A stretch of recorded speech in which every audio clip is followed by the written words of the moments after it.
เพลงขอมอบให้น้องต่อให้คณะกรรมการกล่าวเป็นคัดเขียนก็เป็นครูบาอาจารย์และได้แก่พระชราสุภาพบุรุษกราบสวัสดีค่ะท่านเจริญวิทย์ทุกท่านนะคะสวัสดีค่ะวันนี้พวกเราก็สรุปให้ดูในบทเพลงที่เขาทำนะคะก็ได้นะคะในสถานที่ที่มีความสงบงามมีความสุขสบายสบายให้กับพวกเราพอสมควรนะคะในเรื่องนี้ที่อยู่ในInterContinentalนะคะด้วยความเมตตานะคะต้องเรียกว่าเป็นความเมตตาของครูบาอาจารย์นะคะในการที่รับนิมนต์จากคุณหญิงจำนวนศรีมหาเจนรัตน์พลตำรวจตรีนาวเจริญรัชภาพแล้วก็คุณวิกรศรีวิกรนะคะเราก็จะได้มีการเข้าเฝ้าพระพุทธเจ้าเมื่อประการนะคะโดยผ่านท่านอาจารย์อมรนะคะซึ่งสักครู่หนึ่งมีวิทาแห่งหนึ่งที่ท่านจะได้เห็นนะคะปัจจุบันท่านอาจารย์อมรเป็นเจ้าอาวาสวัดอมรดีนะคะที่สหราชอาณาจักรเราก็จะได้เห็นภาพเก่าๆตั้งแต่สมัยที่เปิดวัดอมรดีใหม่ๆนะคะก็เป็นช่วงที่สมเด็จพระพินางได้เสด็จไปในวันที่ทำพิธีตัดรูปนี้นะคะในวันเปิดพระอุโบสถของวัดอมรดีนะคะก็ถือว่าเป็นช่วงเวลาพอสมควรนะคะที่อาจารย์อมรถือว่าเป็นครูบาอาจารย์ในสายหลวงพ่อพงนะคะสายวัดป่านานาชาติท่านเกิดในปีพุทธศักราช 2498 นะคะหลังจากที่เรียนจบปริญญาโทจากมหาวิทยาลัยลอนดอนแล้วนะคะท่านก็ได้มีโอกาสพบกับหลวงพ่อสุเมโธที่ท่านเป็นชาวอังกฤษนะคะดังนั้นก็มีโอกาสพบหลวงพ่อสุเมโธที่ชิดเฮิร์สหรือวัดป่าจิตวิเวกเมื่อสักครู่ก็จะได้เห็นภาพของวัดป่าจิตวิเวกนะคะแล้วจากนั้นท่านอาจารย์ก็ได้เข้ามาในประเทศไทยนะคะได้ไปเป็นลูกศิษย์ของหลวงปู่ชาที่วัดหนองปะพงซึ่ง1 ปีผ่านไปท่านก็ได้ตัดสินใจบวชเป็นพระภิกษุนะคะโดยมีหลวงปู่ชาเป็นพระอุปชานะคะแล้วจากนั้นมาจนถึงปัจจุบันท่านก็ครองสมณเพศด้วยการทำงานที่ยิ่งใหญ่นะคะตั้งแต่ไปอยู่กับหลวงพ่อสุเมโธที่วัดป่าจิตวิเวกแล้วก็วัดอมรดีนะคะใน2 ปีหลังที่ท่านอยู่ที่วัดอมรดีในช่วงท้ายๆของการที่ท่านอยู่ในประเทศอังกฤษท่านก็มีโอกาสได้เป็นรองเจ้าอาวาสร่วมกับหลวงพ่อสุเมโธด้วยนะคะหลังจากนั้นท่านก็มีโอกาสได้ไปแสดงธรรมแล้วก็สอนธรรมะที่แคลิฟอร์เนียกับท่านอาจารย์ปัสสโลร่วมกันก่อตั้งนะคะซึ่งถือว่าเป็นกำลังสำคัญยิ่งในการขยายสาขาของวัดหนองปะพงไปในประเทศสหรัฐอเมริกานั่นก็คือวัดป่าอภัยคีรีนะคะแล้วก็ได้เป็นเจ้าอาวาสร่วมกับท่านอาจารย์ปัสสโลอยู่ยาวนานนะคะตั้งแต่ประมาณปี 2536 จนกระทั่งถึง 2553 ท่านก็ได้เดินทางกลับมาประเทศอังกฤษซึ่งเป็นประเทศบ้านเกิดเมืองนอนของท่านแล้วก็รับหน้าที่อันยิ่งใหญ่ก็คือการเป็นเจ้าอาวาสวัดป่าอมรดีต่อเนื่องจากหลวงพ่อสุเมโธซึ่งท่านมีอายุมากแล้วนะคะปัจจุบันหลวงพ่อสุเมโธก็ได้เข้ามาทำงานอยู่ในประเทศไทยนะคะพวกเราก็ได้มีโอกาสพบหลวงพ่อสุเมโธขึ้นนะคะจากสมัยก่อนก็ถือว่าท่านอาจารย์อมรนั้นเป็นครูบาอาจารย์ที่สำคัญยิ่งนะคะนอกเหนือจากการได้แสดงธรรมการได้สอนวิปัสสนากรรมฐานแล้วท่านอาจารย์ท่านมีหนังสือหลายเล่มที่น่าสนใจนะคะถ้าพวกเราสนใจไม่ว่าจะเป็นหนังสือที่เป็นภาษาอังกฤษนะคะ Science Lane แล้วก็เรื่องราวต่างๆรวมทั้งการวิปัสสนาซึ่งท่านเขียนเป็นภาษาอังกฤษนะคะมีหลายเล่มที่น่าสนใจมากนะคะค่ะก็วันนี้พวกเราก็จะได้มีการฟังธรรมะบรรยายของท่านอาจารย์เป็นภาษาอังกฤษนะคะค่ะก็ถือว่าเป็นธรรมะบรรยายที่น่าฟังนะคะเป็นพระธรรมเทศนาซึ่งท่านเจ้าภาพเองได้ตั้งหัวข้อไว้นะคะว่าเป็นThe Ego Design for Gain and Fear of Loss นะคะก็ถือว่าเราก็จะได้มาลดอัตราตัวตนนะคะได้มาเข้าใจธรรมะบรรยายที่จะช่วยให้ชีวิตข้างหน้าของเราในการประกอบกิจวัตรประจำวันนะคะในชีวิตของเราได้เป็นที่ดียิ่งขึ้นนะคะค่ะก็การในวันนี้นะคะก็เดี๋ยวจะขออนุญาตหลังจากที่เรากราบนิมนต์ท่านอาจารย์ขึ้นสู่อาสนะบนเวทีนะคะด้านหน้าพวกเราก็จะประกอบอัญเชิญเคารพครูบาอาจารย์นะคะจากนั้นก็จะมีการจุดธูปเทียนบูชาพระรัตนตรัยแล้วก็ กล่าวคำสรรเสริญพระพุทธคุณพระธรรมคุณและพระสังฆคุณร่วมกันนะคะค่ะก็คงจะขอได้เรียนเชิญคุณวิกรศิริกรได้กล่าวต้อนรับครูบาอาจารย์และก็พวกเราด้วยนะคะแล้วก็จากนั้นก็จะขอให้พวกเราได้อาราธนาศีลพร้อมเพรียงกันนะคะรับศีล5ให้เป็นศีลประจำจิตใจของพวกเราให้เป็นพื้นฐานในการครองชีวิตของพวกเรานะคะแล้วก็อาราธนาธรรมจากนั้นเราจะฟังธรรมบรรยายจากท่านอาจารย์ความยาวประมาณ45 นาทีแล้วก็การต่อด้วยท่านอาจารย์จะนำพวกเราเข้าสู่สมาธิภาวนานะคะร่วมกันทั้งห้องนี้วันนี้คาดว่าจะมีผู้ที่จองที่นั่งมาแล้วนะคะประมาณ120 ถึง 130 ท่านด้วยกันนะคะเราถือว่าเป็นวันสำคัญที่พวกเราได้มาทำบุญกุศลอันยิ่งใหญ่นะคะได้ทำให้เจตนาที่สมบูรณ์ยิ่งของท่านเจ้าภาพนะคะซึ่งประกอบไปด้วยคุณหญิงจำนวนศรีอาหารเจนและคุณพลตำรวจเอกนวัชเจริญรัชภาพแล้วก็คุณวิกรศรีวิกรนะคะซึ่งถือว่าเป็นครอบครัวศรีวิกรแล้วก็ครอบครัวเจริญรัชภาพนะคะซึ่งได้ต่อเนื่องการแสดงธรรมที่โรงแรมแห่งนี้นะคะอย่างภาพที่ท่านเห็นก็จะเป็นการแสดงธรรมบรรยายที่โรงแรมแห่งนี้ทั้งสิ้นนะคะตั้งแต่ปีพุทธศักราช 2549 นะคะไม่ว่าจะเป็นหลวงพ่อสุเมโธนะคะท่านอาจารย์ชยสาโรท่านอาจารย์ปัสสโนรวมทั้งท่านอาจารย์แดนไกรยานนท์นะคะก็ได้มาแสดงธรรมในสถานที่แห่งนี้นะคะถือว่าเป็นสถานที่ที่ต่อเนื่องที่ได้เรียนไว้แต่เบื้องต้นว่าเหมือนพวกเรานั่งอยู่บนสวรรค์และได้โอกาสได้เข้าเฝ้าพระพุทธองค์ร่วมกันนะคะก็ขอกราบอนุโมทนาบุญกับทุกท่านในการที่ให้เกียรติกับท่านเจ้าภาพมาณสถานที่แห่งนี้ด้วยนะคะกราบขอบพระคุณและอนุโมทนาบุญค่ะขออนุญาตที่จะประชาสัมพันธ์นะคะเนื่องจากว่าพรุ่งนี้ท่านอาจารย์จะมีการแสดงธรรมบรรยายนะคะที่มูลนิธิมายาโคตมีนะคะท่านใดสนใจจะไปฟังต่อเนื่องเป็นภาษาไทยเมื่อสักครู่ก็ถามท่านอาจารย์ว่าท่านแสดงธรรมเป็นภาษาไทยท่านไหมซึ่งจะบอกว่าเป็นภาษาไทยแบบท่านอาจารย์อมโรนะคะก็พวกเราไปฟังดูนะคะว่าภาษาไทยแบบท่านอาจารย์จะเป็นอย่างไรบ้างนะคะแล้วก็ในเวลา 18 นาฬิกานะคะ6 โมงเย็นถึงทุ่มหนึ่งที่มูลนิธิมายาโคตมีอยู่แถวกรุงเทพกรีฑานะคะสามารถลิงก์เว็บเข้าไปหาสถานที่ได้นะคะส่วนท่านอาจารย์ปัสสโนนะคะขออนุญาตประชาสัมพันธ์เพิ่มเติมนะคะท่านอาจารย์ปัสสโนจะเดินทางมาถึงประเทศไทยน่าจะเป็นวันนี้หรือคืนพรุ่งนี้นะคะแล้วก็มีกำหนดการแสดงธรรมนะคะตั้งแต่วันพฤหัสที่ 18 ธันวาคมนะคะที่บ้านอารีในเวลา 6 โมงเย็นในวันที่ 20 ธันวาคมซึ่งเป็นวันเสาร์นะคะที่หอจดหมายเหตุท่านอาจารย์พุทธทาสนะคะในเวลา9 โมงถึง 10 นาฬิกานะคะแล้วก็ที่เสถียรธรรมสถานในเวลา 13 นาฬิกานะคะบ่ายโมงถึง 4 โมงเย็นแล้วก็ที่สำคัญก็คือในวันอาทิตย์ที่ 21 ธันวาคมนะคะท่านอาจารย์ปัสสโนให้ความเมตตาต่อผู้ปฏิบัติสมาคมแห่งประเทศไทยในพระบรมราชูปถัมภ์จัดปฏิบัติธรรมวันเดียวนะคะที่ห้องนี้แหละค่ะโรงแรมแห่งนี้ห้องนี้ด้วยนะคะตั้งแต่เวลา 9 โมงเช้าจนกระทั่งถึงประมาณ 16 นาฬิกาประมาณ 15 นาฬิกา 45 นาทีแล้วก็ตอนเย็นก็ไปที่มูลนิธิมายาโคตมี 6 โมงเย็นถึงทุ่มหนึ่งนะคะในวันที่ 22 ธันวาคมท่านอาจารย์ปัสสโนก็จะแสดงธรรมที่ธรรมารามที่สุขุมวิทซอย 49 นะคะเวลา 6 โมงเย็นแล้วก็วันอังคารที่ 23 ธันวาคมนะคะเป็นการทอดผ้าป่าของท่านอาจารย์ปัสสโนนะคะเวลา 10 นาฬิกาที่โรงพยาบาลสมิติเวชค่ะก็ขออนุญาตไม่แน่ใจว่าจะทำหรือเปล่านะคะค่ะถ้าท่านใดสนใจโปรแกรมต่างๆนะคะก็เดี๋ยวจะเข้าไปเขียนไว้ในเว็บนะคะของ YBAT นะคะ ybat.org นะคะเป็นเว็บของมูลนิธิสมาคมแห่งประเทศไทยในพระบรมราชูปถัมภ์ค่ะ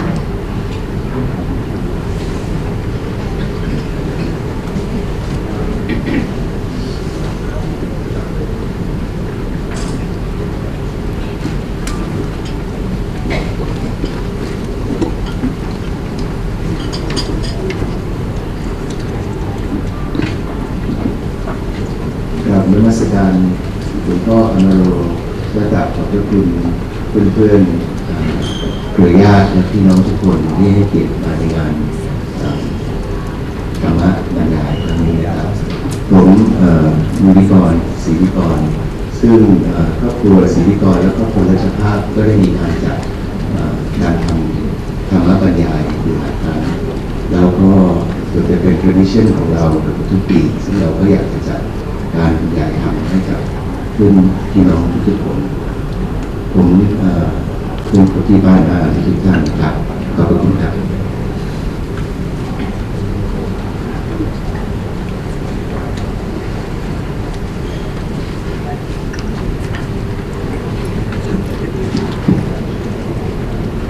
ค่ะก็จะขออนุญาตนะคะเพื่อให้พวกเราได้มีโอกาสอยู่กับครูบาอาจารย์นะคะได้คุ้มกับเวลาที่พวกเราเสียสละเวลาวันหยุดคือวันเสาร์วันนี้นะคะซึ่งถือว่าเป็นวันสำคัญยิ่งของพวกเราที่ได้มีโอกาสมาร่วมบุญด้วยกันนะคะวันนี้วันเสาร์ที่ 13 ธันวาคม พุทธศักราช 2557 ตรงกับวันแรม 7 ค่ำเดือน 1 นะคะค่ะก็จะขออนุญาตที่จะกราบนิมนต์ท่านอาจารย์เอาเรานะคะขึ้นสู่ธรรมะเจ้าค่ะท่านอาจารย์ค่ะพวกเราประคองอัญชลีรับครูบาอาจารย์นะคะ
พุทธังภคะวันตังอภิวาเท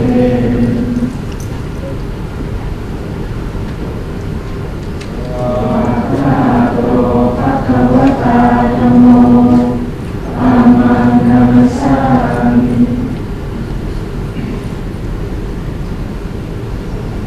ปฏิปันโนภะคะวะโตสาวกสังโฆสังฆังนามามิ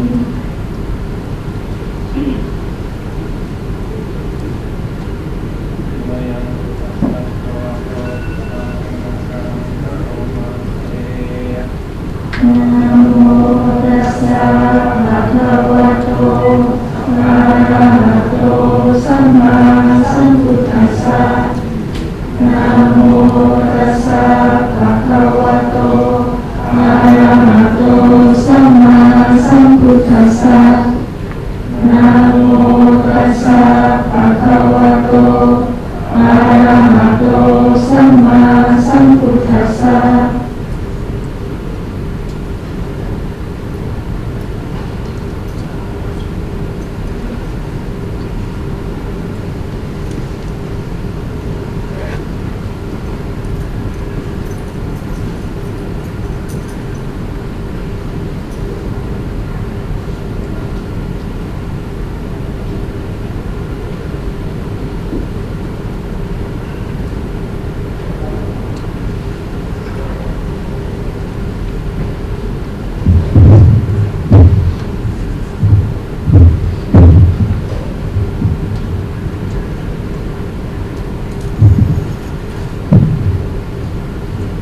ขออนุญาตกับเรียนเชิญคุณวิกรศรีวิกรนะคะจุดธูปเทียนบูชาพระรัตนตรัยแล้วก็กราบท่านอาจารย์ค่ะ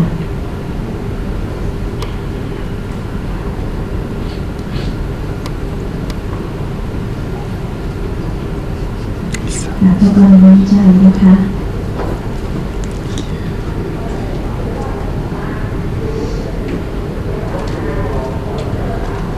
but learning to listen to that in our heart which loves the good, to choose the way of wholesomeness and of living in a respectful and kindly way in relationship to other beings. So those of you who'd like to join in with us, please feel most welcome to. Those who prefer just to listen and watch, that's quite all right as well. Namo tassa bhagavato arahato samma sambuddhassa. Namo tassa bhagavato arahato samma sambuddhassa. Namo tassa bhagavato arahato samma sambuddhassa. Namo tassa bhagavato arahato samma sambuddhassa. Namo tassa bhagavato arahato samma sambuddhassa. Namo tassa bhagavato arahato samma sambuddhassa. Buddham saranam gacchami. Buddham saranam gacchami. Dhammam saranam gacchami. Dhammam saranam gacchami. Sangham saranam gacchami. Sangham saranam gacchami. Dutiyampi Buddham saranam gacchami. Dutiyampi Buddham saranam gacchami. Dutiyampi Dhammam saranam gacchami. Dutiyampi Dhammam saranam gacchami. Dutiyampi Sangham saranam gacchami. Dutiyampi Sangham saranam gacchami. Tatiyampi Buddham saranam gacchami. Tatiyampi Buddham saranam gacchami. Tatiyampi Dhammam saranam gacchami. Tatiyampi Dhammam saranam gacchami.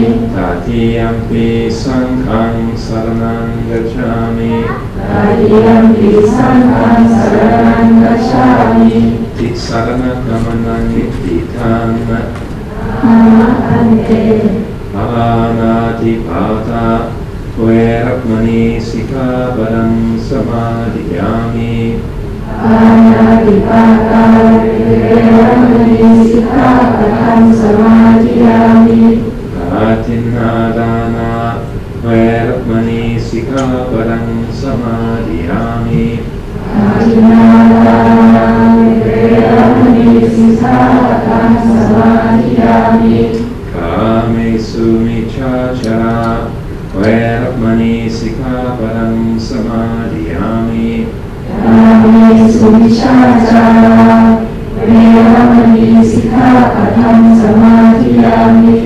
Musavada Veramani sikkhapadam samadhiyami. Musavada Veramani sikkhapadam samadhiyami. Sura miraya majappamadakana Veramani sikkhapadam samadhiyami. Suramirya Majappamadakana Veramani sikkhapadam samadhiyami. Imani pancha sikkhapadani Sirena suratinyanti Sirena koga sampada Sirena nibhutinyanti Samasilam visotaye. Sadhu, sadhu, sadhu. ท้าวสหัมบดีพรหมเป็นบรมของพรหมทรงฤทธิ์ที่ศักดากว่าบริษัททุกหมู่พรหมน้อมอัดนมัสการประดิษฐานณที่สงฆ์ควรแล้วจึงบังคมช่วยบาทพระศาสดาพระมาจโลกาทิปติสหัมปติกัตตัญชลีอาทิวารังอายาจทาสันติธร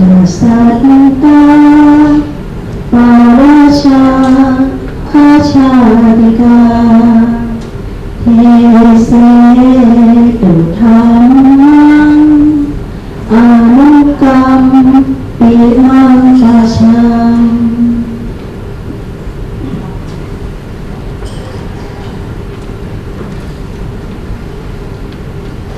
นะโมตัสสะภะคะวะโตอะระหะโตสัมมาสัมพุทธัสสะนะโมตัสสะภะคะวะโตอะระหะโตสัมมาสัมพุทธัสสะนะโมตัสสะภะคะวะโตอะระหะโตสัมมาสัมพุทธัสสะพุทธังธัมมังสังฆังนัมัสสามิ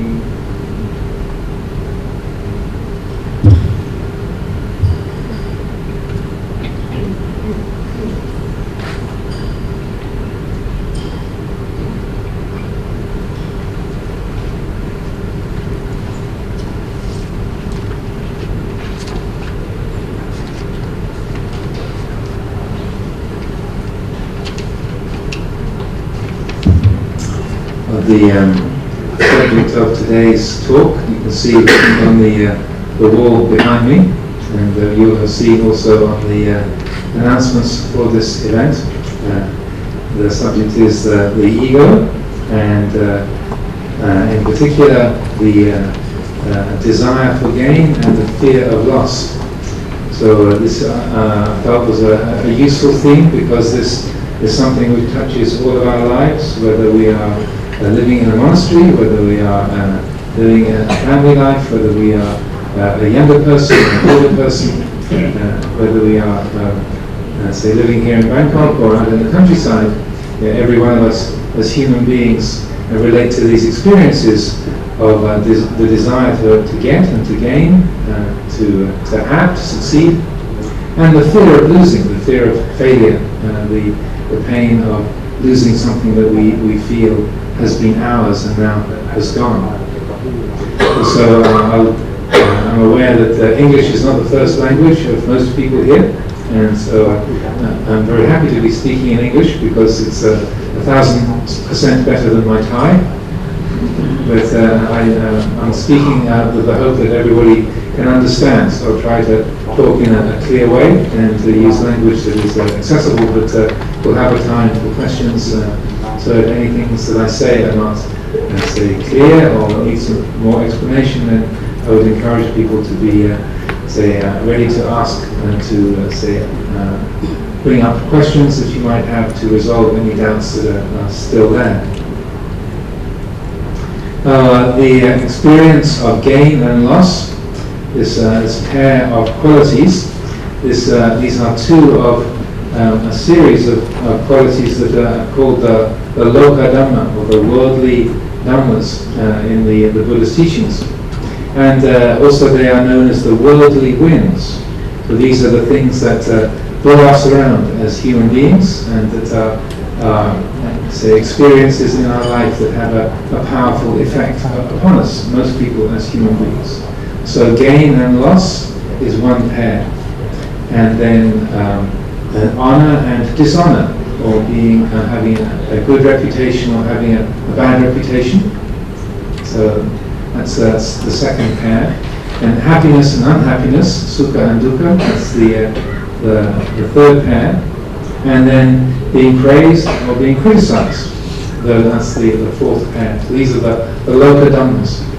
So just in that short list, the Buddha was a great list maker. I'm sure all of us have recognized, but he made lists of things to make it easier for us to remember.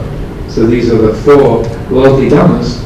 And if we consider our own life, we see how much emotional attachment we have when we're praised. And someone says, you're really fantastic. You're really a wonderful person. It's a very sweet feeling in your heart. In English expression, they say you feel like the cat that got the cream. The cat having the cream, very happy, survive. But when someone criticizes us, you are really an idiot. Even when I say the words, it's here in a Dhamma talk, I don't even mean it, but just to say those words, you're an idiot. something in us is hurt, is pain, we shrink. So the Buddha pointed to these qualities. These are areas of our life where we have intense emotional reactions. In a way, these are not based on our thoughts or our ideas, they're based on our, in a sense, what we call the instinct, or our very basic, coarse feelings as a human being. Our instinctual nature, as you say in English. They're very raw and say fundamental emotion qualities that we experience. They're not refined, they're very coarse. Manlahir, they're not something that is say very subtle. But when we have a gain, when we get something, that feeling of now I've got it, great. We win a prize. We get we sell a house at a good profit. We make a good business deal that brings in a big bonus for us, and that feeling of getting. It's not an idea in your mind. It's all a feeling in your heart. Yes, got it. And then at the other end, where we lose, where we've say made a business deal and it's gone really badly, we've made a big loss, we've made a bad choice and we've lost a whole lot of money, where we spend 2 or 3 years writing a book, send it to 20, 30, 40, 50 different publishers, and they all say, no thanks, your book is really useless. Then we have a very painful negative feeling. So the Buddha points to these as the worldly winds. This is a good image for us. It's like when there's a strong wind, we get blown around very easily by the power of those winds. Now, also, it should be emphasized that the Buddha was not against success. That he spoke in many, many ways to help us, to teach us as human beings how to make our life better, not just in terms of meditation or in spiritual qualities, but also how to live our lives as human beings in a better way. So he wanted us to do the best that we can with our human life. So as I speak today, I don't want it to come across that any kind of success is a bad thing. But I should understand the Buddha did want us to do the very best that we can with our human lives. And in these teachings, the spirit of these teachings, or the intention behind these teachings, is to help us how to do the very best that we can with the potential that we have as people. In terms of the ego and the connection of fear and desire, to step outside of the Bodhisattva for a moment, there's a very interesting quotation, a short passage from the beginning of one of the Hindu scriptures in the Vedas, the Upanishads, where the verse says, in the very beginning, at the very start of things, there was simply the mind of the Absolute filling the great void. And then in the mind of the Absolute there arose the thought, I am. When the thought I am arose, there followed fear. And with the experience of fear, then there followed desire.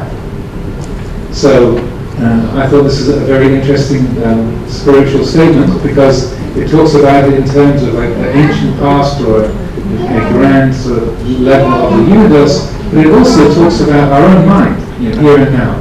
And many of the Buddha's teachings talk in a very similar way. As soon as there is the I am, the ego arises, then the more we make that solid and complete, then there's all that which I am not. There's the self and then there's the other. So when the mind takes hold of, or we would say grasps, the ego, is the yitku, it takes hold of the feeling of self, then the more solid we make the I, and the more solid we make the other. And then with the separation between the self and the other, then the heart feels fear. There's what's going to happen? What's going to come from out there that can threaten me? So because of that feeling of I, that's the cause of fear. Because of creating that separation. And then when we feel fear, we are vulnerable. We want something to protect us, to say fill up that gap, or to ensure us, to make sure we are okay. So then desire, the mind wants to get hold of something that makes us feel secure. So what we might take hold of is a new car. We might take hold of a new meditation practice. We might push away that feeling of fear by starting a new relationship, by even making a new yarn. Could be small things, large things, that we protect ourselves from that feeling of being vulnerable, being delicate, by chasing after something. And so this, I felt, was even though it's a Hindu teaching, it covers and expresses very clearly the same principle of Buddha Dhamma. So when there is the I am, then we experience fear. And when we experience fear, we want to protect ourselves. So we buy insurance, or we put more locks on our doors, or we distract our mind with entertainments or things to possess and to get. All the different kinds of desire that we can follow.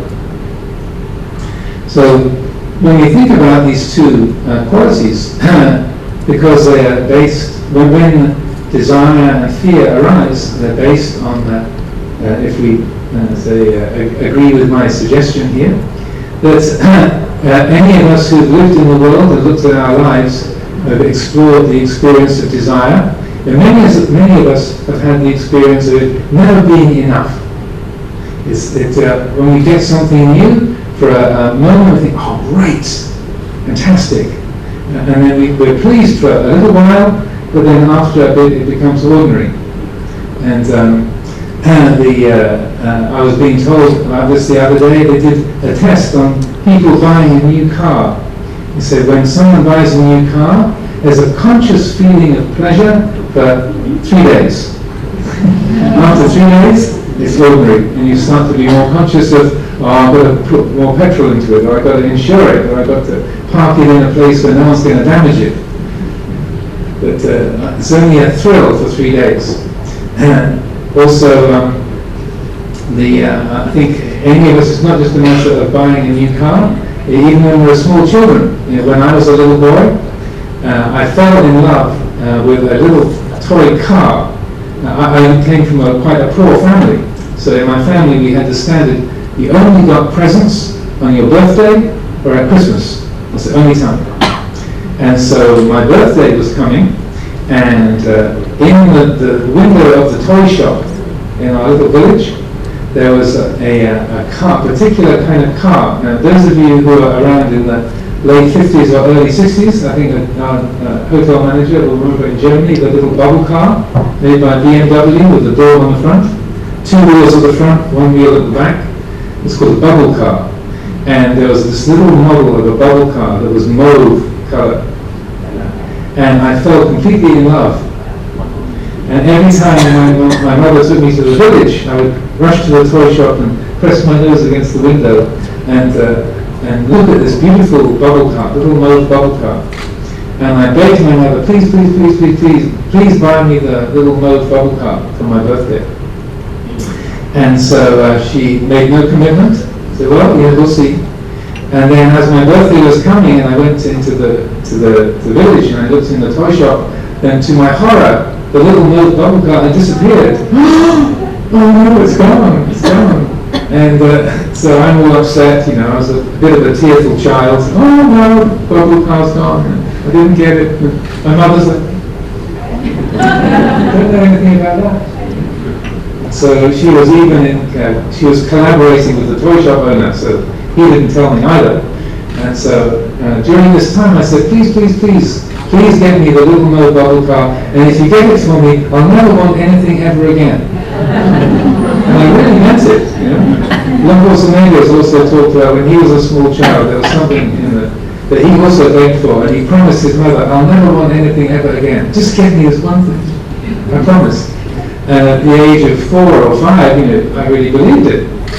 And so then, of course, my birthday came, and I was got the little bubble car. And I was so surprised, happy, and couldn't put it down for about one day. Then the next day I played with it for about half the day, and the next day for maybe an hour. And then a couple of days later, Mom, can I have something else? And she said, you said if you got the little no bubble car, you'd never want anything ever again. So she said, yeah, you promised. Well, this is different. So that was my first lesson in Dhamma, in desire. That we're sure if I just get this job, if I just get this relationship, if I just get into this monastery, if I just get to be an Ajahn, then when I have my own monastery, and now it's going to be exactly the way I want, that doesn't work. Just like many of you thought, when I get to be head of department, when I get to run my own business, when I get to be a professor, when I get to be the consultant, then I will. And so on the scale of our work, or just the possessions, when I get that new Rolex, or when I get that new dress, or I go to the hairdresser, or I go to the new gym, whatever it might be, this is it, this is great. And then the natural process is that it stays exciting for a while, and then the system adapts. So this is true on the level of physiology. Our body, our system adapts. And many years ago I did a degree in physiology, and one of the most boring books that we studied was called The Physiology of Excitable Cells. I won't get too technical, but it was extremely boring to read, but the content was very interesting, because what it was pointing to is that however you stimulate the senses, what we see or hear or smell or taste or touch, the system will always adapt. So if you have a strong stimulus, then the system will adapt so what was strong becomes average. If you have a very low stimulus, again the system will adapt so that what was the low stimulus becomes average. No matter what, whether it's strong or weak, the system will adapt so it becomes ordinary. That's our biology, our bodies, our systems are built like that. So the Buddha had pointed to this in his very first teaching on the Four Noble Truths, that if we follow Dhamma, craving, it can't permanently satisfy us. Sabbe sankhara dukkha. So the Buddha's brief way of expressing that same teaching, every single experience cannot be permanently satisfied. Also, maybe to give another example, there was about 100 years ago, John D. Rockefeller was the richest man in the world, and he was being interviewed by an American newspaper reporter, and he said, Mr. Rockefeller, you are the richest man in the world. And I think they were having this interview on a golf course. So the reporter was following him around with his pad as he played golf. So, Mr. Rockefeller, can I ask you the question, how much money is enough? And John D. Rockefeller thought for a moment and said, just a little bit more. Just a little bit more. So what this points to is that when we attach to desire for gain, when we're identified with that, we can never really find satisfaction. And so the Buddha was not, say, telling us to let go of tanha, of craving, because he wanted to make our life difficult or unsatisfying. He said, look, this isn't how you're going to find satisfaction. This just makes you want more and more, and it's never quite enough. So you're looking for happiness in the wrong place. Also, another Western cultural reference on this. Any of you ever seen the Marilyn Monroe film, Gentlemen Prefer Blondes? There's a song that she sings in that movie which goes, when you get what you want, you don't want it anymore. If I gave you the moon, you'd be bored with it soon. I won't sing it, since I'm a monk and I shouldn't be singing it, but she didn't write the song, but it expresses exactly that. If I gave you the moon, you'd be bored with it soon. So that in terms of the painfulness of what comes with gain and getting, then we see it's never quite enough. And then when we lose things, because of identification, we feel that we own things. This is my business, this is my monastery, this is my reputation. This is these are my finances. I am in power. We claim, we feel a sense of owning. Then Atta, and in the Buddha's teaching he said, Etang mama, this is mine. If we think in that way, Etang mama, this is mine. Eso amasmi, this is what I am. Eso me atta, this is myself. The more that we feel something is mine, when things change and those things move away, our good reputation turns into a bad reputation. Our assets, our money disappears, we lose. Then we feel that we are a lesser person. We are shrunk. We are what we would say. We are diminished. We are reduced. I'm less of a person. I have less. We even say in English, have less substance. I'm a person of less substance than I was. So we feel that sense as a painfulness, that we are diminished, we are reduced because of that loss, which is similarly a painful quality. So what the Buddha's teaching points to then is how to relate to gaining and losing in a more skillful way, and how to, because we do the best we can in life, and sometimes things go well, and we conventionally speaking, we gain, things are positive. The numbers get larger and go into the black, and sometimes things don't go so well, and they get larger and they go into the red. We find ourselves in more debt, things don't work.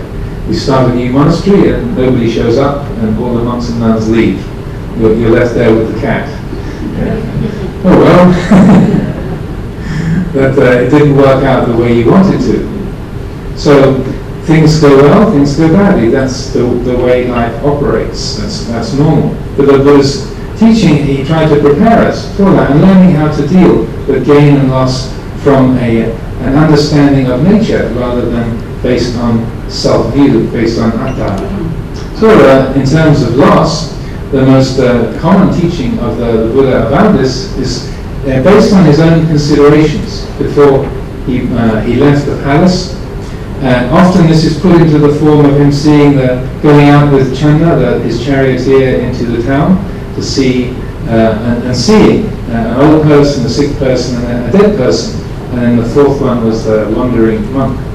That story doesn't actually happen quite that way in the suttas, in the scriptures. But instead, what you do have is the Buddha's own description of his thoughts before he left the palace. And his thoughts were, why should I am subject to sickness. I get sick. I'm subject to aging. I experience the aging of the body. I'm not as young, not as strong as I used to be. I'm subject to death. One day I'm going to die. Why should I, being subject to sickness and aging and death, also chase after those other things, which is similarly changeable? They're going to age, they're going to sicken, and they're going to die. Why not? Instead, why do I not seek after what is unailing, that is not subject to sickness, which is unborn, undying, which is deathless, which is free from aging, free from birth and death? And so therefore he left the palace and took up the life of a wandering seeker. So this takes shape in his teachings as the encouragement, what's called the 5 subjects for frequent recollection. Now, none of us like the idea of losing. Right? None of us like the idea of getting older. I would say none of us, most of us. And there's even when you're a monastic, even when you're a monk, you find yourself making comments about how the wrinkles are increasing, or the hair is falling out, it's easier to shave every 2 weeks, or your waistline is going east and west, everything is heading south, sagging and wrinkling. Even when you're a monk and you're professionally non-attached, still we can comment on those things. So nobody looks forward to sickness. Oh, hooray! I've got a new illness. I can go to the hospital. We don't think that way. Or celebrating. Oh, how marvelous! My back is injured, or my eyes don't work so well. We don't do that. We regret it. It's painful. It's experienced as a loss. and we pull away from those experiences. So the Buddha instead said, look at that feeling of fear and aversion of loss, and instead go and meet it. So his encouragement was to recollect every day, I am of the nature to age. I'm aging every day. Never goes backwards, only in one direction. I am of the nature to age. I am of the nature to sicken. My body is prone to sickness. That's why we have hospitals and doctors. It's not unnatural that we get ill. It's normal. Nothing has gone wrong when we get ill. That's normal. It's not like some distortion of nature. It's normal that we get ill. This body can't possibly work perfectly all of the time. Again, from my studies with physiology, I remember sometimes I'd be so amazed at the thousands and thousands of chemical reactions, millions of chemical reactions and processes that have to work all the time in order for us to function as human beings. Sometimes I come out of the lecture theatre and I see a street full of people and think, how are we all even standing up? How can we walk? How can we see? It's amazing that our bodies work as well as they do. So when you consider like that, then when we get a cold or a headache or an injury, then nothing's gone wrong. It's normal that things don't work perfectly all of the time.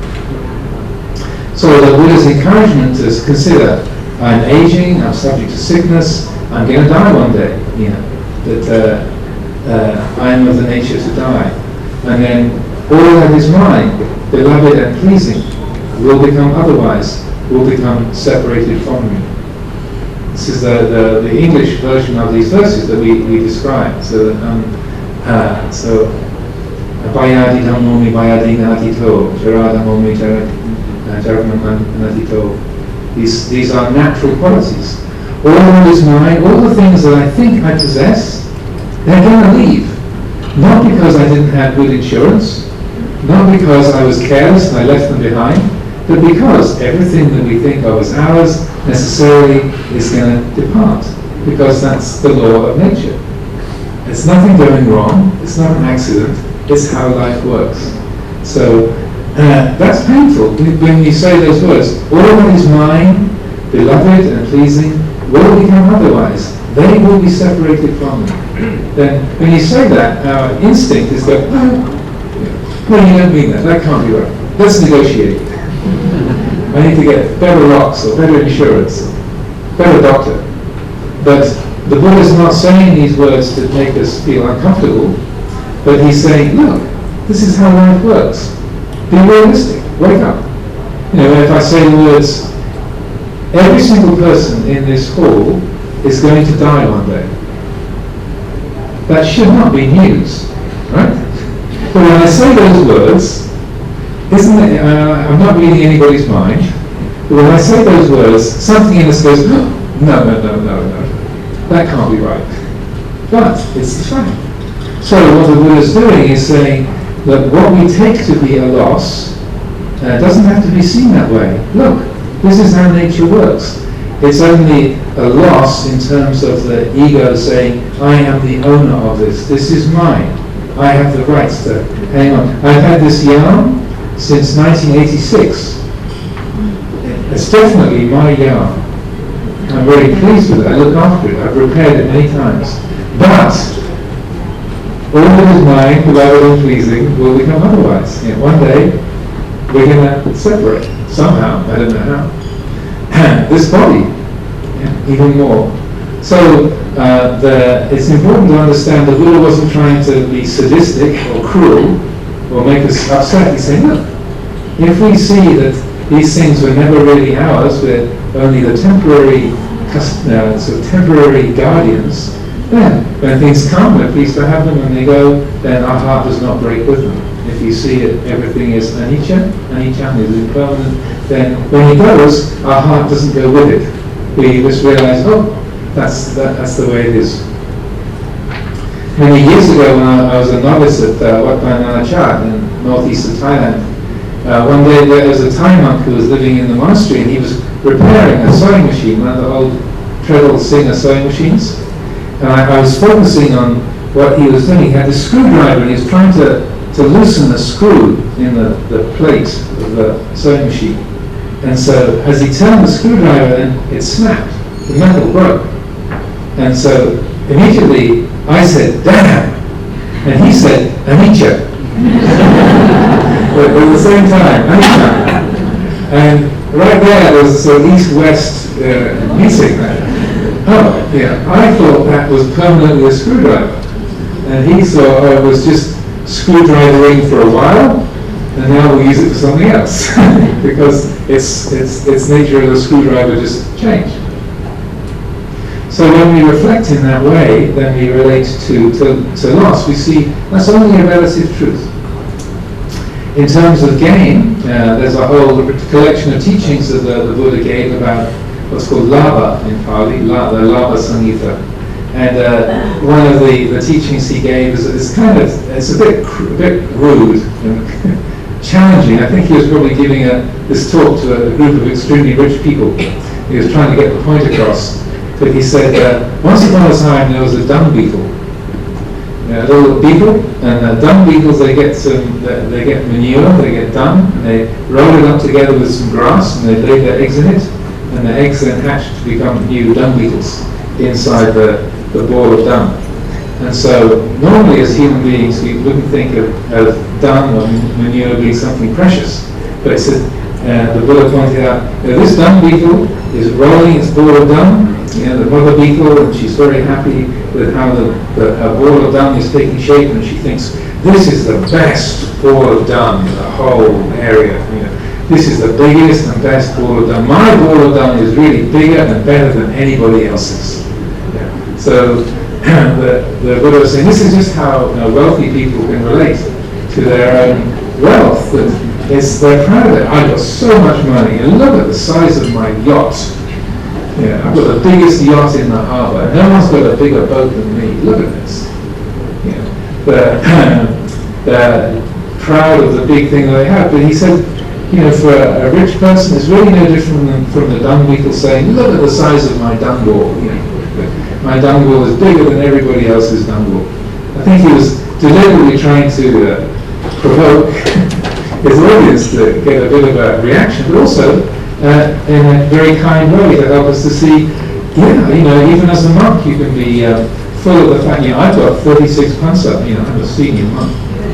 Look at the size of my pansa, I've got a pansa, or your titles, that you're a Chakun or a Chakun Kek or a Chakun Kong or a Sondet, not to insult my elder members of the Sangha, but we can also be proud of our degrees, accomplishments, whether you're a professor of a head of department or you have a Nobel Prize. You can be proud. It's just like the image of the dung beetle is like, look at my dung ball. It's the best dung ball in the whole garden. So when we consider gain and loss in these ways, the Buddha is trying to help us balance out the habitual views that gain is something wonderful and good, and loss is something awful and bad. But instead, if we change our view, we can see that gaining and losing, these are parts of nature, and we can work with them and deal with them from a place that is free from atta, free from self. Now, in doing this, in really freeing ourselves, then the part of the benefit of this, or the way we can work with this, is a principle that Lupo Cha would often emphasize. He would say, if we are wise, if we have panya, then everything will teach us. If we are a success, that will teach us. If we are a failure, that will teach us. You try out to build something, and everyone praises it. Oh, it's the most beautiful sala. We can learn, okay, this is what success feels like. Okay, now I've built this fantastically beautiful sala, now I have to look after it. Now I have all these people that are annoyed with me because they're jealous that my sala is more beautiful than theirs. Aha! I didn't think about that when I built this beautiful sala. Oh, right. Aha, that comes with it. Okay, that's interesting. When we do something and it fails, we build a beautiful sala and the roof caves in. Okay, next time I should find an engineer to check with before I start building. So when we are say, relating to success and failure in a more skillful way, we don't, say, emphasize that success is an absolute good, or that failure is an absolute bad, but instead we hold it differently. We hold it in the spirit of, what is this teaching me? Obviously we aim for success and we want things to work well, but if we don't invest it with ego, then we're able to have a more balanced view. When things succeed, then we realize, okay, this is a sweet taste, people are praising this, but what does this teach me? What else do I learn from this? How do I deal with praise? How do I deal with jealousy for others relating to my success? When you fail, when things fall apart, what do I learn from that? Has something really been lost, or what's been beneficial? The sala fell down. Okay, well at least I don't have to look after it. I don't have a problem with jealousy. I got a problem with people making fun of me. Like, what an idiot! He built the sala without consulting an engineer. But we can see that even when things fail, there are many good lessons to be learned. Or when you sit down to meditate, you think, oh, okay, my meditation is getting pretty good these days. You sit down to practice some meditation, to put samadhi for half an hour, and your mind is flying here, there, and everywhere, filled with regrets and fears and desires and planning and remembering. It's all over the place. And so to just be able to recognize at the end of that, well, sometimes when you meditate, your mind is completely out of control, and you don't have to make that into a problem. If I don't want it to be that way, then it's a problem. But if I recognize sometimes, like the weather is stormy, it's wild, there's nothing you can do about it. Sometimes the mind is wild too.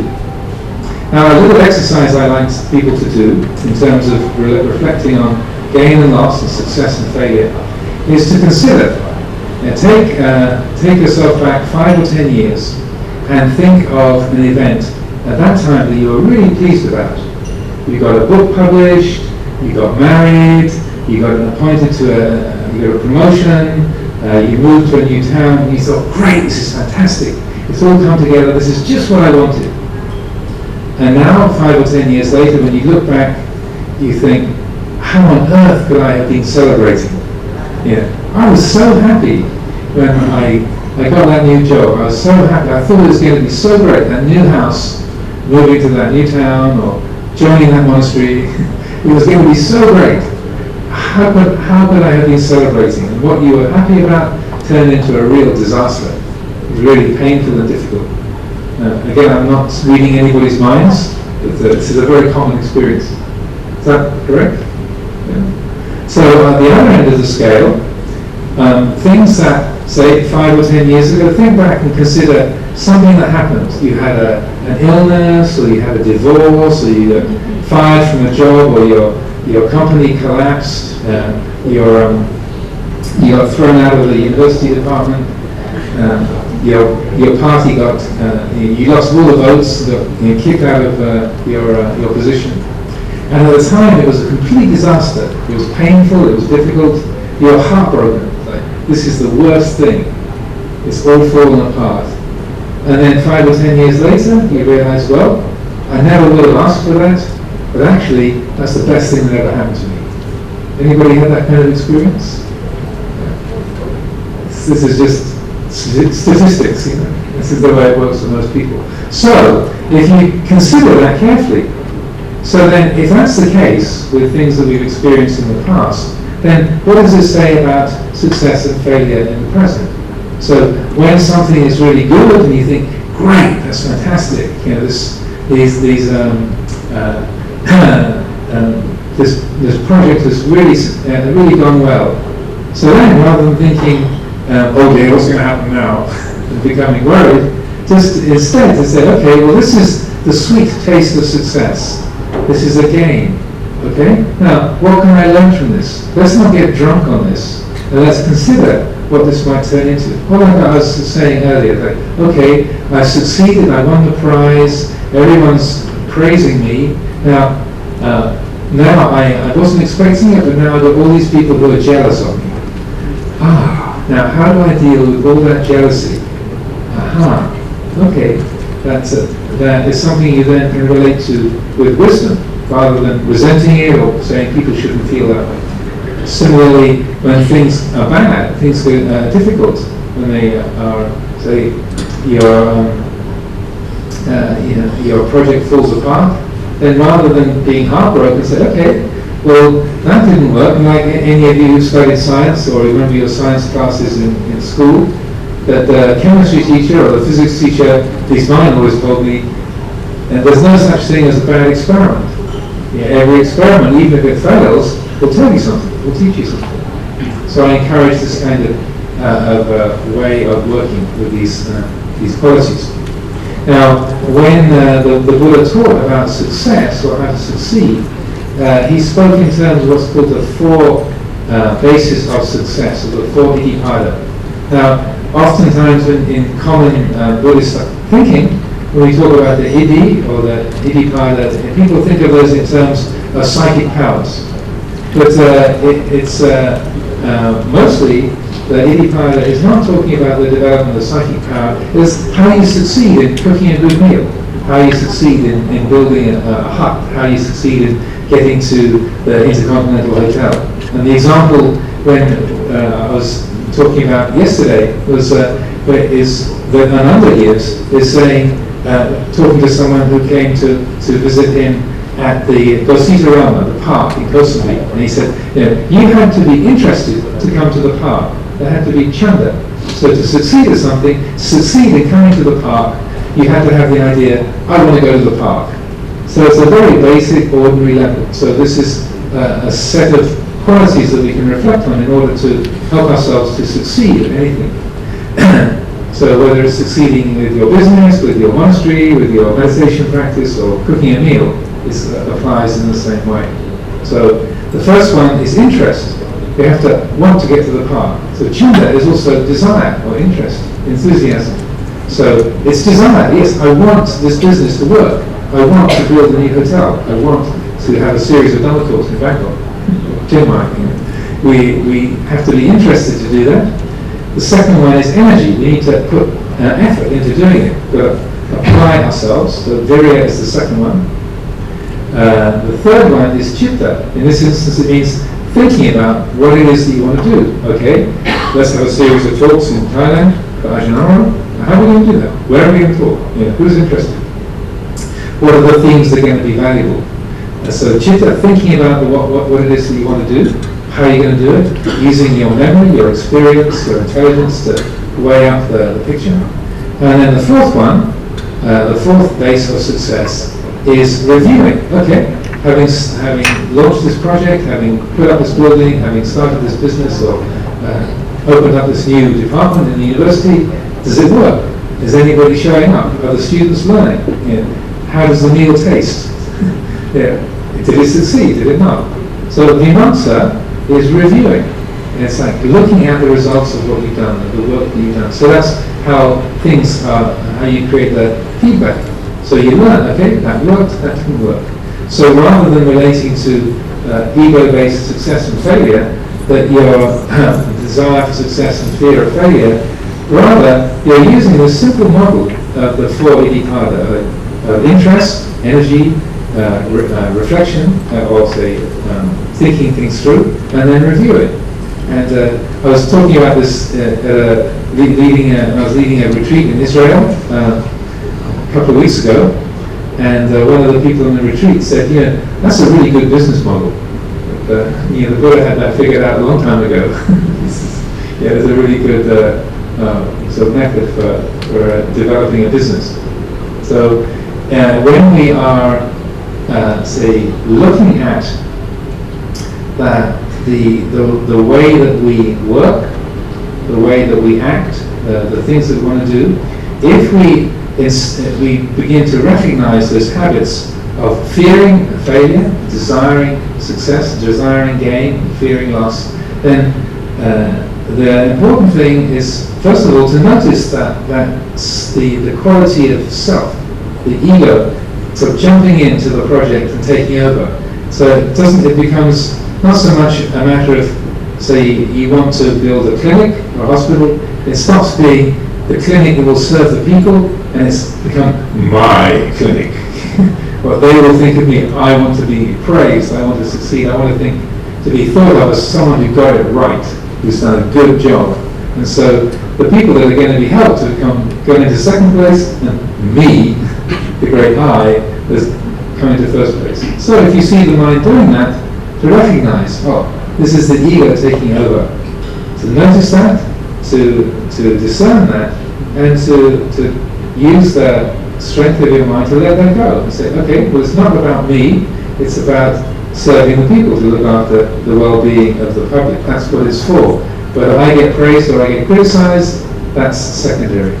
So if we are recognizing that self-creating habit, if we are to do that, that takes, say, a focusing of attention. So this is one of the reasons why meditation is so useful. It helps us to notice those habits of mind. So when that feelings of I and me and mine, those conceited ideas, when they rise up, then it's like a little flag.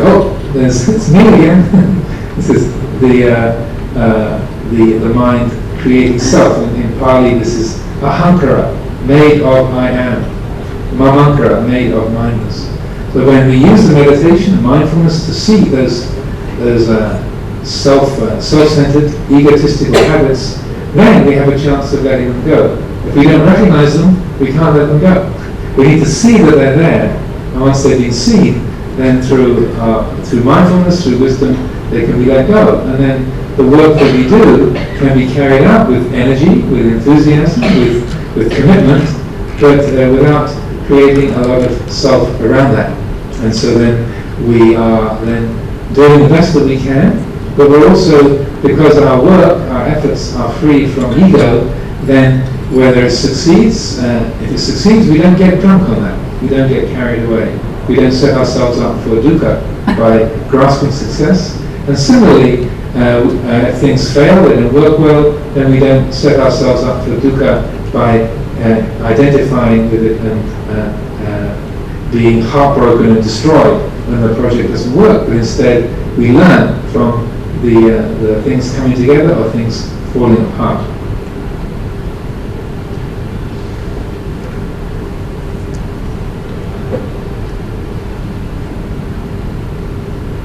So I've spoken for about 15 minutes or so now, and it's probably enough. I have a habit of talking at people, and I have usually got more than enough words, and so I will just leave things there. We will have a time for questions and answers, for some Dhamma dialogue in a little while, but the suggestion is to have a period of meditation now, but if people like to just stand up and stretch your legs for a moment, not to go off to the bathroom, but just to be in Abbot, to change your posture and stretch for a moment to get comfy, and then you can sit down and have 20 minutes of meditation together.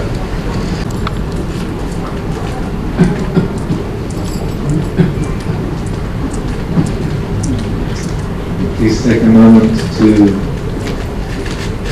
get settled down, and before we try to do anything, to work with the body or the mind in any particular way, take a moment to look, to explore. How do you feel right now? How's the body feel? คือตัวจอไม่เหมือนกัน Comfortable? อันนี้ดูแต่จอใหญ่ Heavy or light? Not that there's any right or wrong, special way the body should feel, but just notice. This is the feeling of the body right now.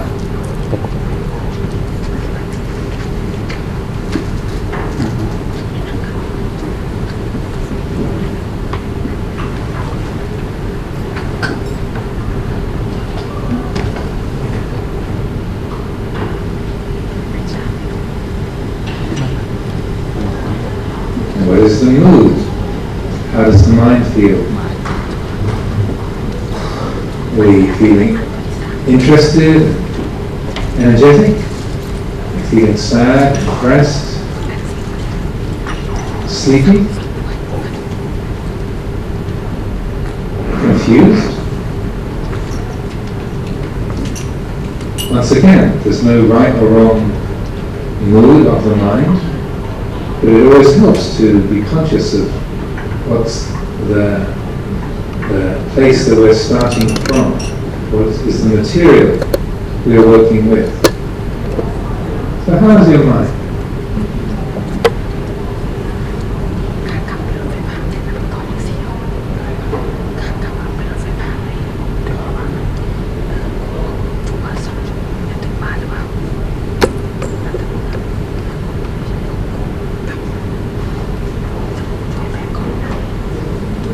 There are all kinds of different reasons why people practice meditation, but I feel the most significant or useful aspects are simply taking the qualities of mind that are natural to us, the ability we have to be awake, the mind to be bright, energetic, and also the ability to be peaceful, to be calm. These two natural abilities of the mind are with us, but they're undeveloped. So we can use meditation simply to strengthen, empower those qualities, and help them to work together.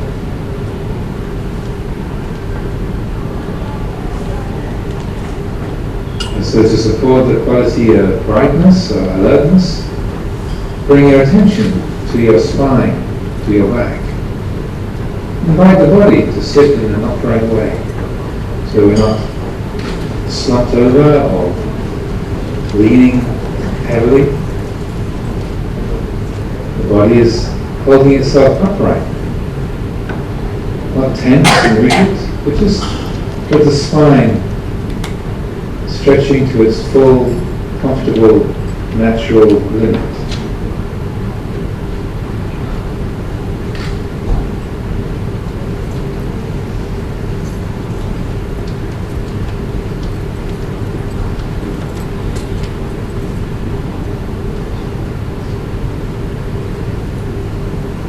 Then with the spine as the center of our body, our physical world, invite the rest of the body to soften, to relax around that. Your face, your shoulders, your stomach, your arms and hands, your legs. Let them be free of tension. Give yourself permission to relax completely. As if the spine was like a solid, firm pillar, and the rest of the body is like a length of soft, fine cloth. It's draped over the top of the pillar. Free, easy, relaxed, without tension.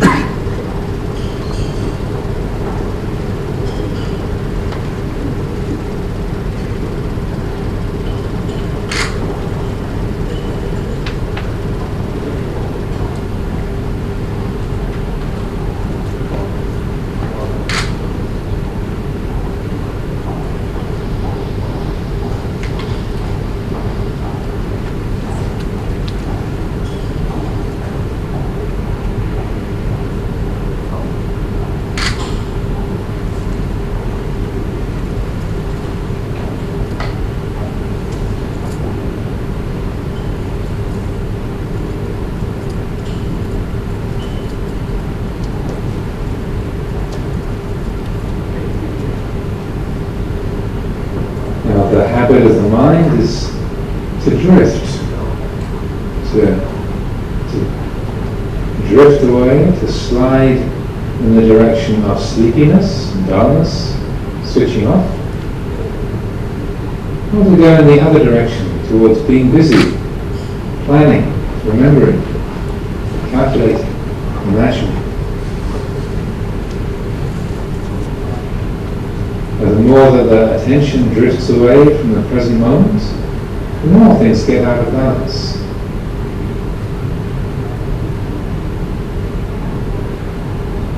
the mind drifts, goes towards sleepiness, then the head drops down, the mind switches off.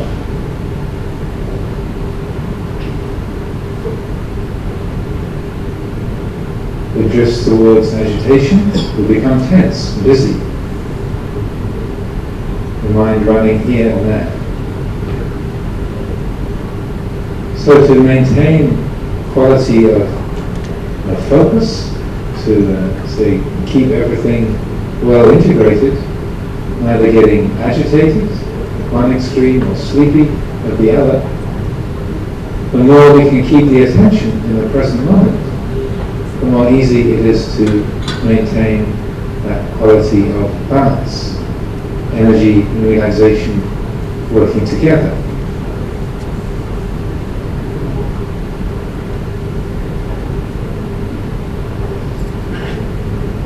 Does it help keep the attention in the present?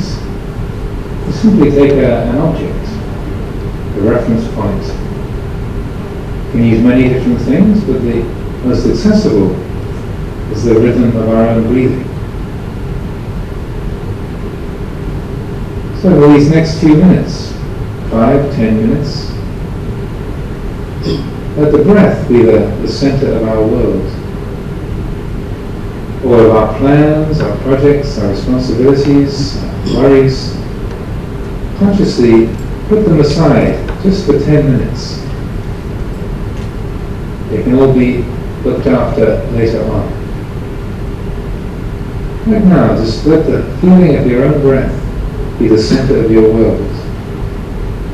And every time the attention wanders, drifts into busyness or sleepiness, notice the mind grasping, getting caught up in that feeling. Then let go, come back to the center, come back to the rhythm of the breathing once more.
It doesn't matter how many times the attention drifts away.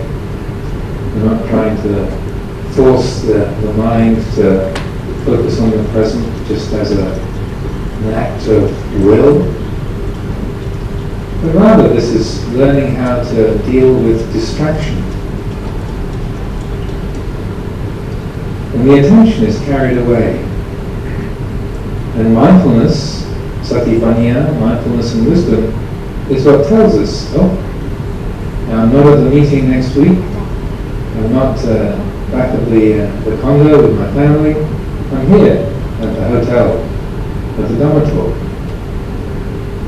So we notice the mind has got lost, and in that noticing, be conscious of how that feels. What does it feel like to be clinging, to be caught up, attached? How does that feel? Notice it, feel it. And then consciously let go. Relax the mind, soften the body. Let the out-breath, the exhalation, carry that away. Has been clinging to, let the out-breath simply release it. Support that letting go. And the attention then comes back to the present, feeling the body, the breath. And in that moment, the mind awake, alert to the presence, not clinging to anything. How does this feel? What's present here?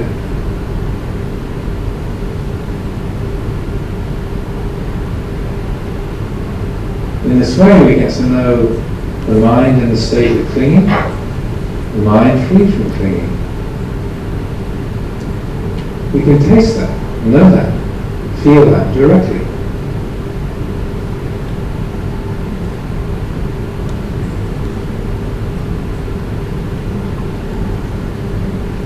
The heart free of clinging, still, bright, awake, spacious, free.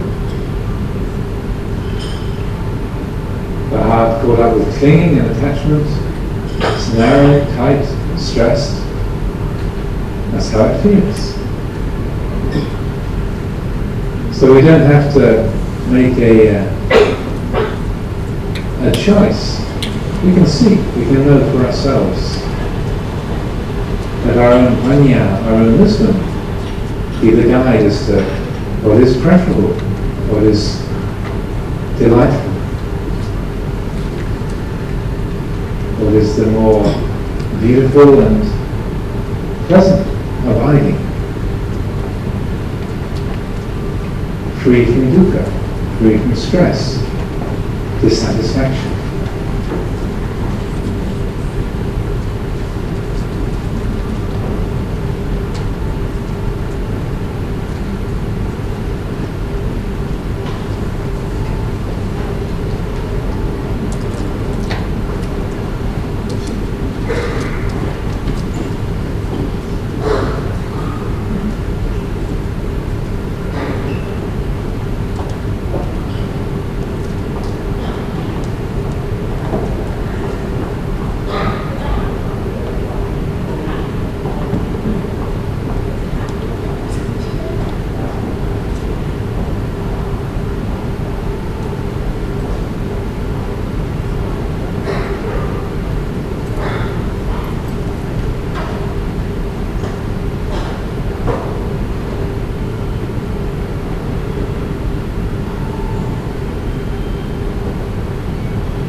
even if the mind becomes caught up, the attention carried away 50 times, 100 times, with great gentleness, kindness, each time just notice whatever it is the mind has grasped hold of, past, the future, opinions, feelings.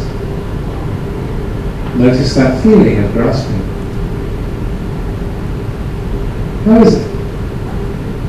What is its texture, its flavor?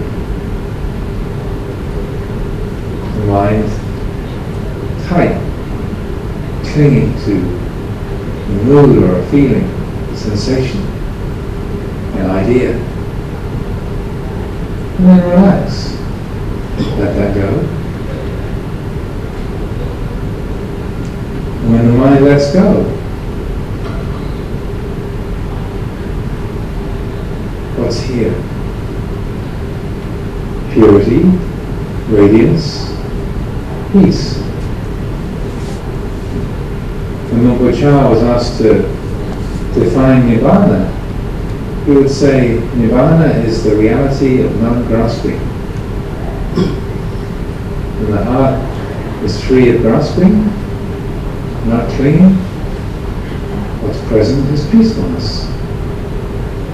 Like the sun being present behind the clouds.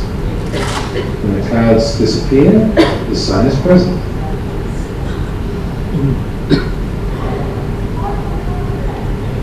When the grasping is not there, when the grasping disappears, is the sun of Nibbana, true peacefulness, true freedom. Always here, like the most faithful friend, always there to come back to. Reliable, ever present.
สการกับขอบพระคุณที่อาจารย์นะคะที่การกับพวกเราก็ช่วงนี้จะเป็นช่วงของการถามคำถามนะคะที่พวกเราสงสัยทั้งในเรื่องของการปฏิบัติหรือว่าในเรื่องของชีวิตที่อาจารย์ก็คงจะเมตตาให้แนวทางในการดำเนินชีวิตของพวกเราได้นะคะจะขอเรียนเชิญคุณพวินเจริญรัชภาคนะคะเป็นตัวแทนในการถามคำถามแทนพวกเรานะคะท่านใดที่มีคำถามนะคะสามารถที่จะยกมือนะคะจะมีน้องนำกระดาษแล้วก็ดินสอให้ท่านเขียนคำถามนะคะจะเป็นภาษาอังกฤษหรือเป็นภาษาไทยก็ได้นะคะเดี๋ยวน้องพวินจะช่วยอ่านคำถามนะคะถวายท่านอาจารย์ต่อไปค่ะตอนนี้มีคำถามแรกนะคะที่ได้ส่งมาก่อนแล้วค่ะขอเรียนเชิญค่ะ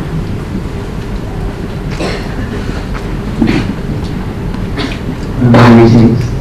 Just to reiterate in English, if right now we'll proceed on to the Q&A session. So if anyone has any question at all, please write on a parchment of paper and pass it along, and I will ask Pra Ajahn the question. So the first question here is, in Buddhism, the aim is to diminish the ego. However, is there any cases where the ego can be a positive force in scenarios where it encourages self-confidence? Yes, it's a very good question. From a Western psychological point of view, they talk in terms of having a healthy ego or a positive self-image. And in Buddhist psychology, we don't use the same kind of language, but in a way, we're talking about the same quality. A sense of self-confidence, self-respect, self-reliance. These are all qualities that you can say are admirable and worthwhile within the Buddha's teaching and the practice. It's not quite right to say it's a Buddhist practice to get rid of the ego, because like our hands or our feet, our eyes, the ego develops as an aspect of human nature because it has a use. Like our eyes are useful, our hands, our feet are useful. So the ego is useful. It helps us to say function in society. As Luang Por would say, if we didn't have an ego, we didn't have a name, you want to call out to somebody, you say, person, come here, we didn't have individual names, then life would be very difficult, complicated.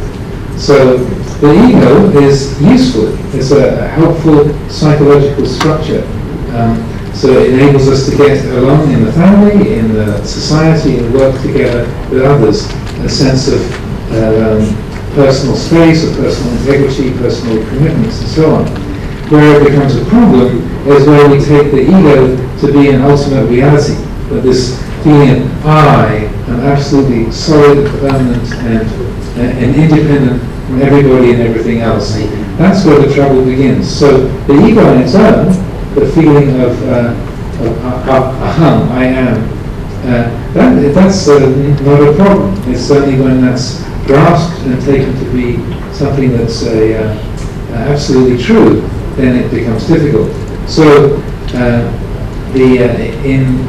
in Buddhist psychology, the way that we would word it, or talk about the same qualities, where in Western psychology you'd say having a healthy ego or a positive self-image.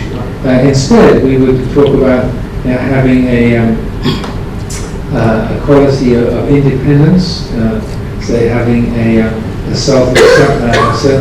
sense of self-reliance, a quality of personal integration. There's this. The other day I was giving a talk at NIDA, at the National Institute for Development Administration, and other places, and I was outlining one of the Buddha's definitions of a well-rounded person, someone who is a sapurisa, a good person, or a well-balanced person. So in terms of Western psychology, you say someone who's got a healthy ego, or someone who has those qualities well formed and well integrated. And a sapurisa, they have Dhamma, they know, or they consider the origins and the principles of work within themselves and around themselves. They look at the results and the objectives of what they're doing and how things work. They know themselves, they know their own personality, they know their own limitations and capacities. They know the right amount in terms of their work, their energy, how much the right amount in terms of eating food or spending time with others, or how long to make a Dhamma talk. So Matanyuta. Then they know the right time and place, the time, the place, the situation. They bring that to mind.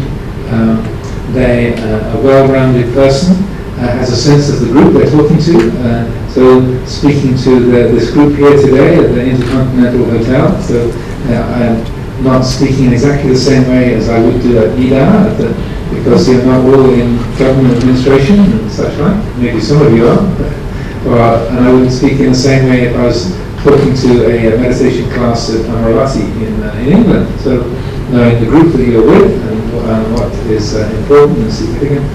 And then finally, knowing individual differences. Who am I talking to? Am I talking to little Eva, who was 2 years old? So I complimented Eva on her beautiful roses she had in her hair. You know, she's only 2 years old, she can't understand English, but it's still appropriate to say, you know, you've got a beautiful hairdo today, Eva. That's a suitable thing for a monk to say to a 2-year-old. If you're a 22-year-old, it wouldn't be suitable to say. So that you know the individual differences of the people that you're with.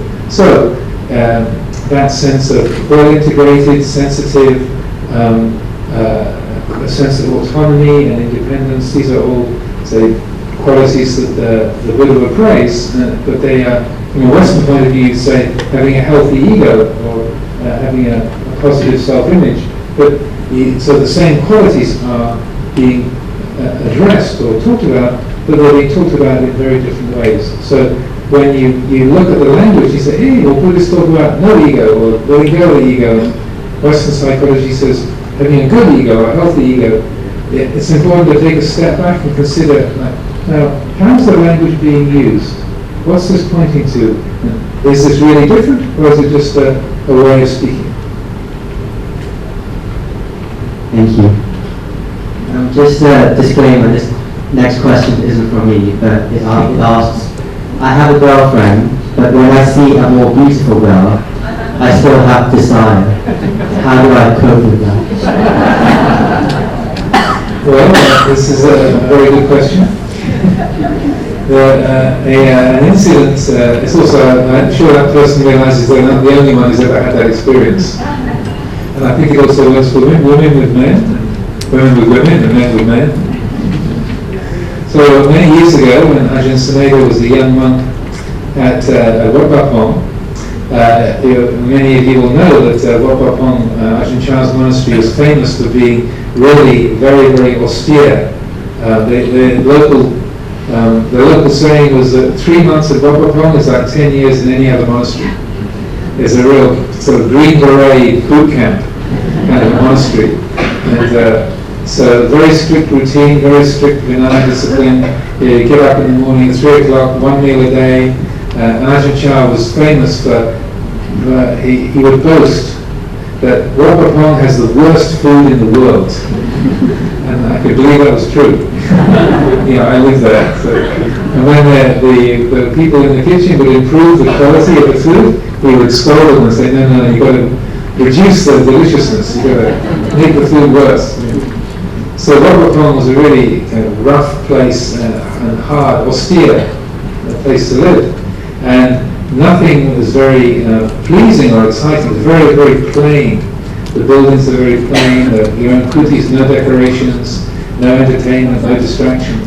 So, which is good for spiritual training for nuns, but it meant that when something was interesting or something that was exciting or attractive came along, it would have a big impact. So in Wuhan, they have a nurses training college.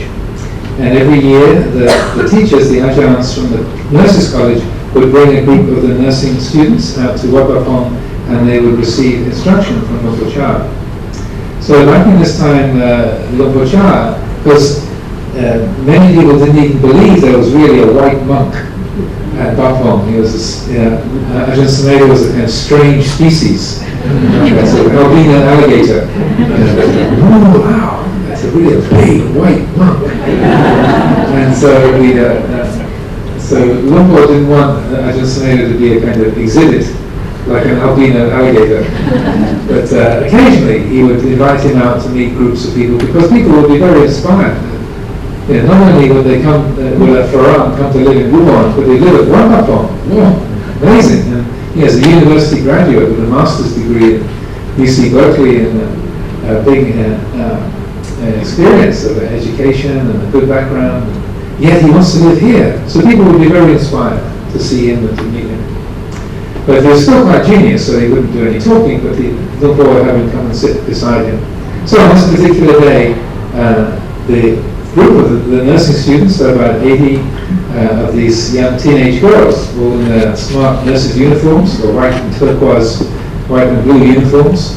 They come all sitting very proper, and Lumpur Cha giving them teachings for a couple of hours, about 2 or 3 hours, and then giving instruction, taking questions, and so this was a very rare situation where the young Sumedho would be sitting so close to a large number of attractive young women. And so also in the Isan, in the northeast, people are very, very straightforward about things like eating, sex, death, body functions. These are all very ordinary, everyday, spoken of in a very ordinary, everyday speech. So it's for an English person, it's very strange. So direct about things that you normally don't talk about in polite English conversation. But in the Isan, they're very, very straightforward about these kind of matters. And so after the teachers and the students from the nursing college had gone, then Lumpur Cha said to the young Sumedho, "So Sumedho, what did that do to your mind?" Yeah. So, sitting so close to all those young women, what did that? What effect did that have?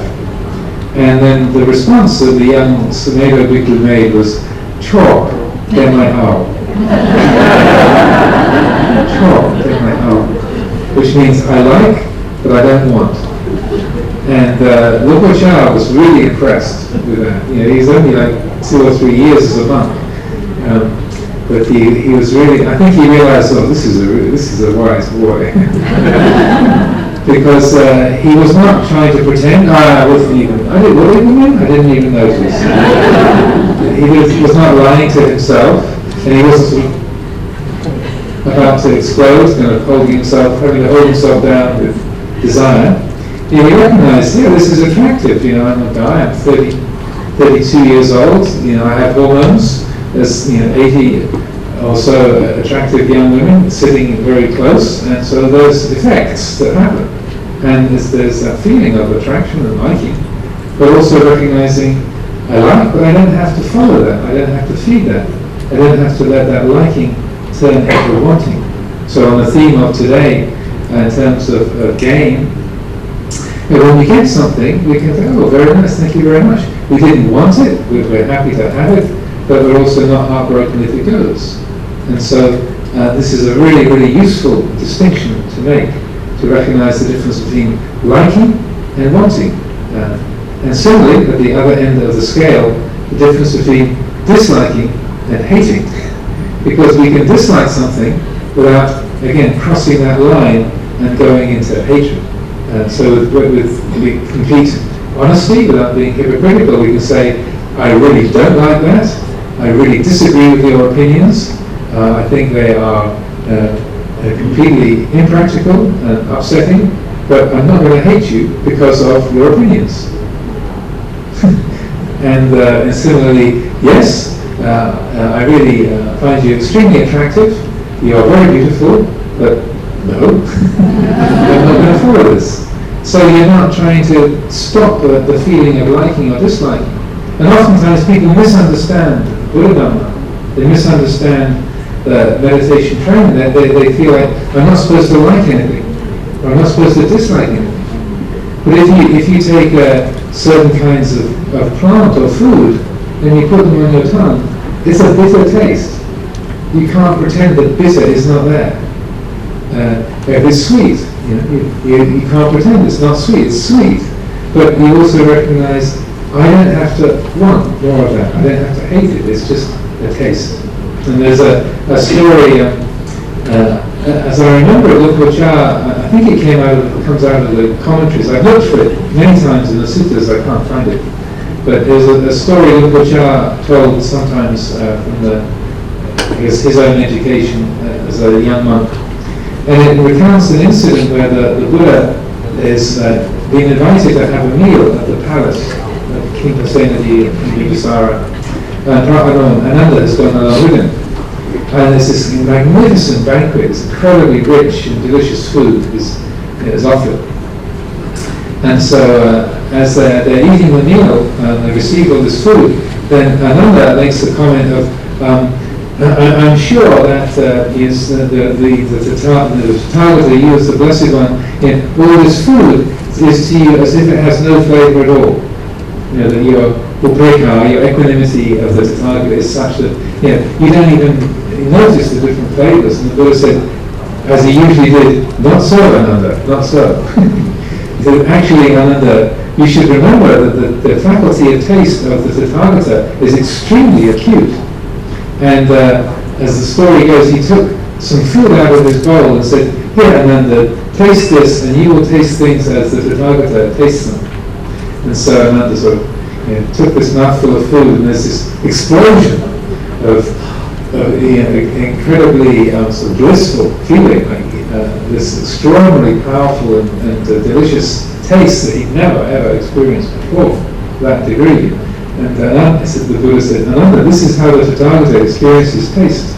Even with this ordinary rice, let alone delicious food like this. So Ananda, it's not the case that the Tathagata does not experience the delicious flavours, but rather he knows those flavours merely as flavours, and there's no attachment, no confusion in their regard.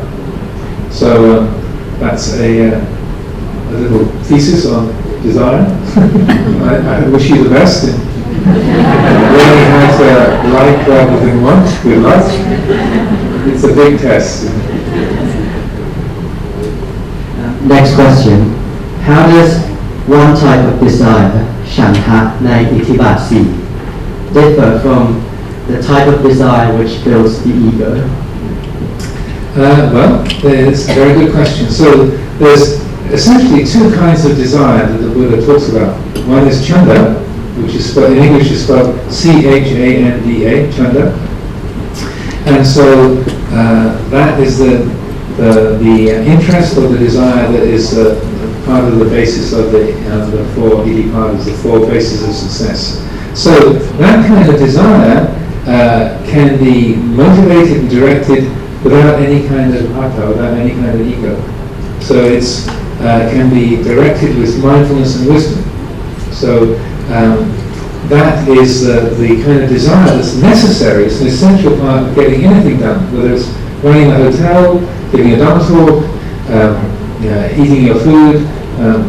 So whether it's an interest related to specifically a spiritual matter or a worldly matter, it can be guided completely by mindfulness and wisdom. Tanha, the kind of desire is that's the cause of dukkha, is a different quality. The word tanha itself literally means thirst, and so probably the English word craving is better. You can't really have craving for enlightenment.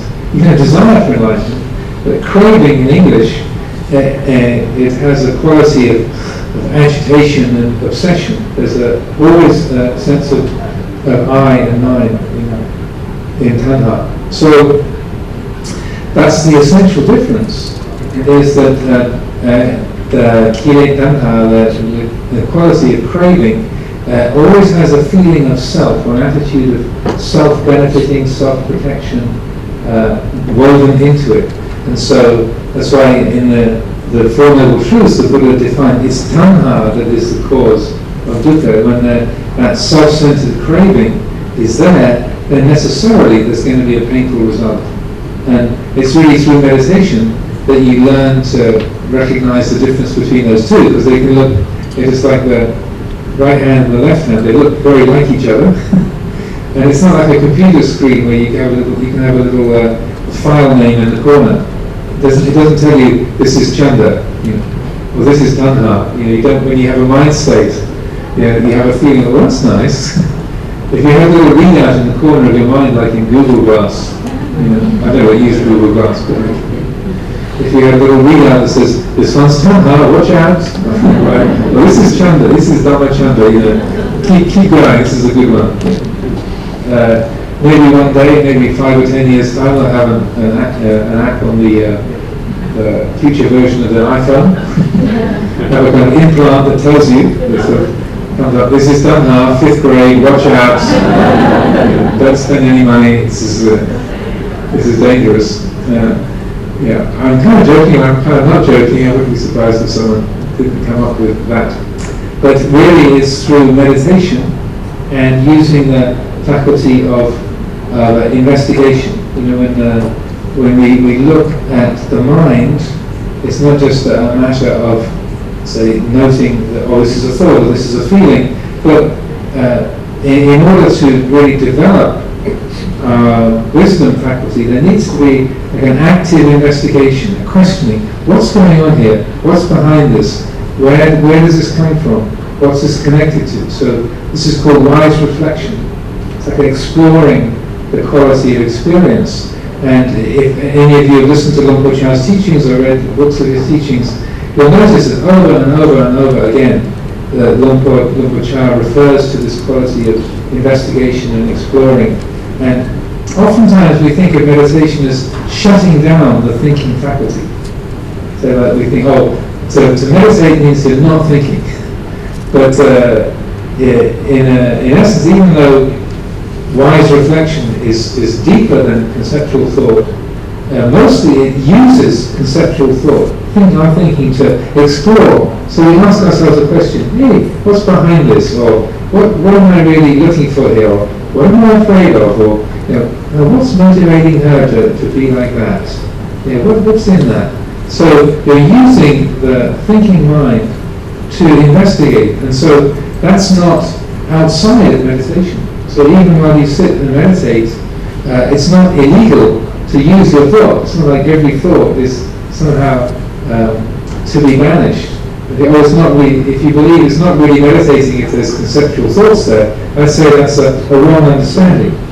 But actually, we can do our best thinking when we meditate, rather than considering thoughts to be an intrusion. And so I found this is a particularly useful quality of Luang Por Chah, Luang Por Sumedho's teachings, and also the other Pra Ajahns that you have heard here in Bangkok or in the northeast. There's very much that style that Luang Por Chah encouraged and demonstrated, that a few well-placed thoughts can save you many, many weeks of dukkha.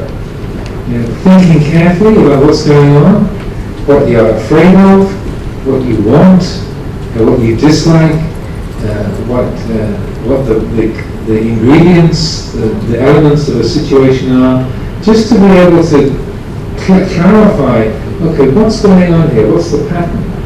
And using your thinking to do that, when the mind is clear and focused, that kind of thinking can be extraordinarily helpful.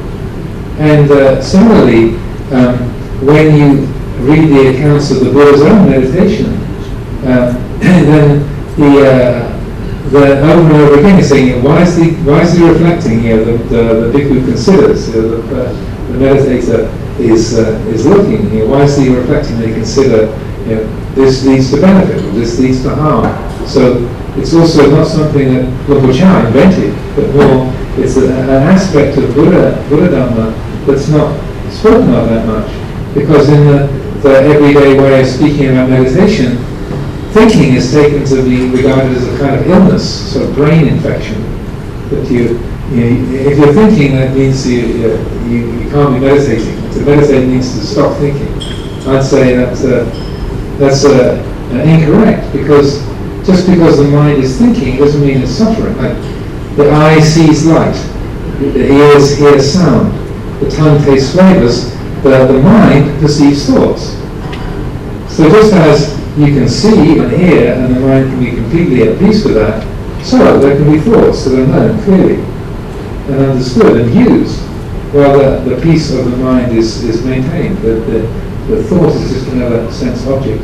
And when it's applied skillfully with what we call wise reflection, or yoniso manasikara, Dhamma vichaya, these are essential and very valuable qualities. And so Dhamma vichaya is the second of the factors of enlightenment.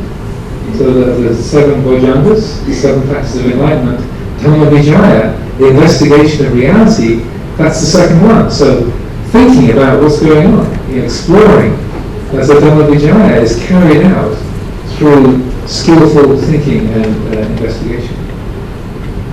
Thank you. Next question. Please explain from the perspective of the ego why when listening to Dhamma talks, the mind often slips into the mode of so-and-so should be listening to this, rather than introspectively accepting one's own weakness on these points. Is it to do with fear? How? Very good question. I mean, it's a subtle avoidance technique. You could say that, oh wow, this is so great, I need to tell such and such a person about this. And at that moment, you've quietly shut the door, being yourself. Well, not necessarily, but there can be a fear element involved. I mean, everybody's experience is unique, is different, and so you can't generalize. But I think the way the person asked the question, I think they realise there might be an element of that. Oh, quick! I've got to record this. I've got to take a picture of this. I got to. And while the mind is full of the I gotta, it's quietly, it's talking about it so that it can avoid having to do it. But I noticed that the time has gone down to 3:45, and I think we were aiming to wind up at about this time. But I'm happy to carry on if people wish, but maybe others have got things in your schedule. Even on a Saturday you might have appointments and things that you need to be doing. So I leave it up to the organisers what they would like, but perhaps we can draw things to a close at that point. If you be kind enough, we still have time till 4 p.m. So Okay, good. there's still a few more questions. Okay. I was just believing in the list in front of me. Go ahead. I'd like to be free from all suffering and practice insight meditation. However, I still very much enjoy life, appreciate my success in my career path, enjoy eating good food. What is your recommendation to how I should cope with my life? Well, enjoy it. As the Maharaj Chevalier said, well, that's life, enjoy it. But it's like one of the local Chow was a master at little sort of Dhamma sound bites. And one of the things he said was, until you really know the pain that comes from clinging, you're not going to let go. So to go to someone who's saying that they've got a healthy body, they've got a harmonious family, they've got a satisfying job, and all of the things that you described, and saying, actually, what you're experiencing is unsatisfactory. It's like going out to someone and saying, well, sweet is bitter. They go, well, you're free to say that, but actually it tastes kind of sweet to me. And then it's only when, say, a few years later they got diabetes, and then sweet is, oh no, it's sweet. Then the sweet taste is a sign of danger. Then it changes. So it's in a way it's up to us as individuals to see where the difficulties lie, and that if the person says, I'd like to be free of all suffering, then maybe using the faculty of investigation to say, well, okay, where do I not feel satisfied? Where is my unhappiness? Where is that? What's that around? If I say I want to be free of all suffering, where am I experiencing it? What's that around? Is it, okay, I love delicious food, and I'm happy at work, but maybe when someone's looking at my wife and thinking, and he's looking at my wife, what do I feel then? Oh, that's where I suffer. I got jealousy problems. Okay, let's look at that. So wherever the dukkha arises, that's the place to look. Again, there's a very useful little phrase of Lupu Man, who said, Lupu Chow's teacher, Lupu Man, he said that you scratch where it itches. And wherever the itch is, that's where you scratch. So where the mind is getting caught up, where it's obsessively liking or disliking or feeling ownership, and that's the place to to scratch, to look and to explore. And so, if you can't see anywhere in your life that is unsatisfactory in any way, well, enjoy it while you can. And then you know my address when it changes. Could you offer any tips to improve an easily upsetted mind? Brackets, someone who gets angry easily. Well, yes. Well, how long have we got? Well, we can meditate on emotions, on reactions, whether it's anger or fear or desire or jealousy. We don't have until we are face to face with that annoying person. Or that we don't have to wait until we're in a situation where someone is frightening us, we're intimidated. But if we know you're an angry type person, keep going. You can explore that in the meditation. So this is a method that Luang Por Sumedho used to teach, and I found extremely helpful. I used to be very worried about everything. I was a keyboard. I would worry about everything, and it was so normal for me to have anxiety, to be worried, that it was so normal I didn't even realize I did it until I'd already been a monk for about 7 years. It was like the force of gravity, it's just there all the time. And so as I describe this to people, I say that my relationship to the world was, if it exists, worry about it. Whether it's something in my mind, or my body, or the people around me, or the work I'm doing, everything, my basic response would be worry. And it was so normal, I didn't even realize that I did this. So then I began to notice this, that hey, all the time I just have this tension my mind keeps creating. And so I realized that Luang Por Sumedho had been talking about how to deal and work with these kind of habits for years. So what you do is that in meditation, while you're by yourself and you're having a quiet meditation period, you bring your mind to as much of a focus, as still and quiet as possible. And then you deliberately bring up the memory of some situation that made you afraid, or say anger, that if you had an argument with someone and you remember that person, you just bring up their face, or then you bring up their name, and you know as soon as you think of them, an angry feeling will arise. So you deliberately invite that in, and also when you do that, you don't need to tell the whole story. You just, a little label is enough, just to say her or him. You already have the script. You know all the details already. You don't have to repeat them.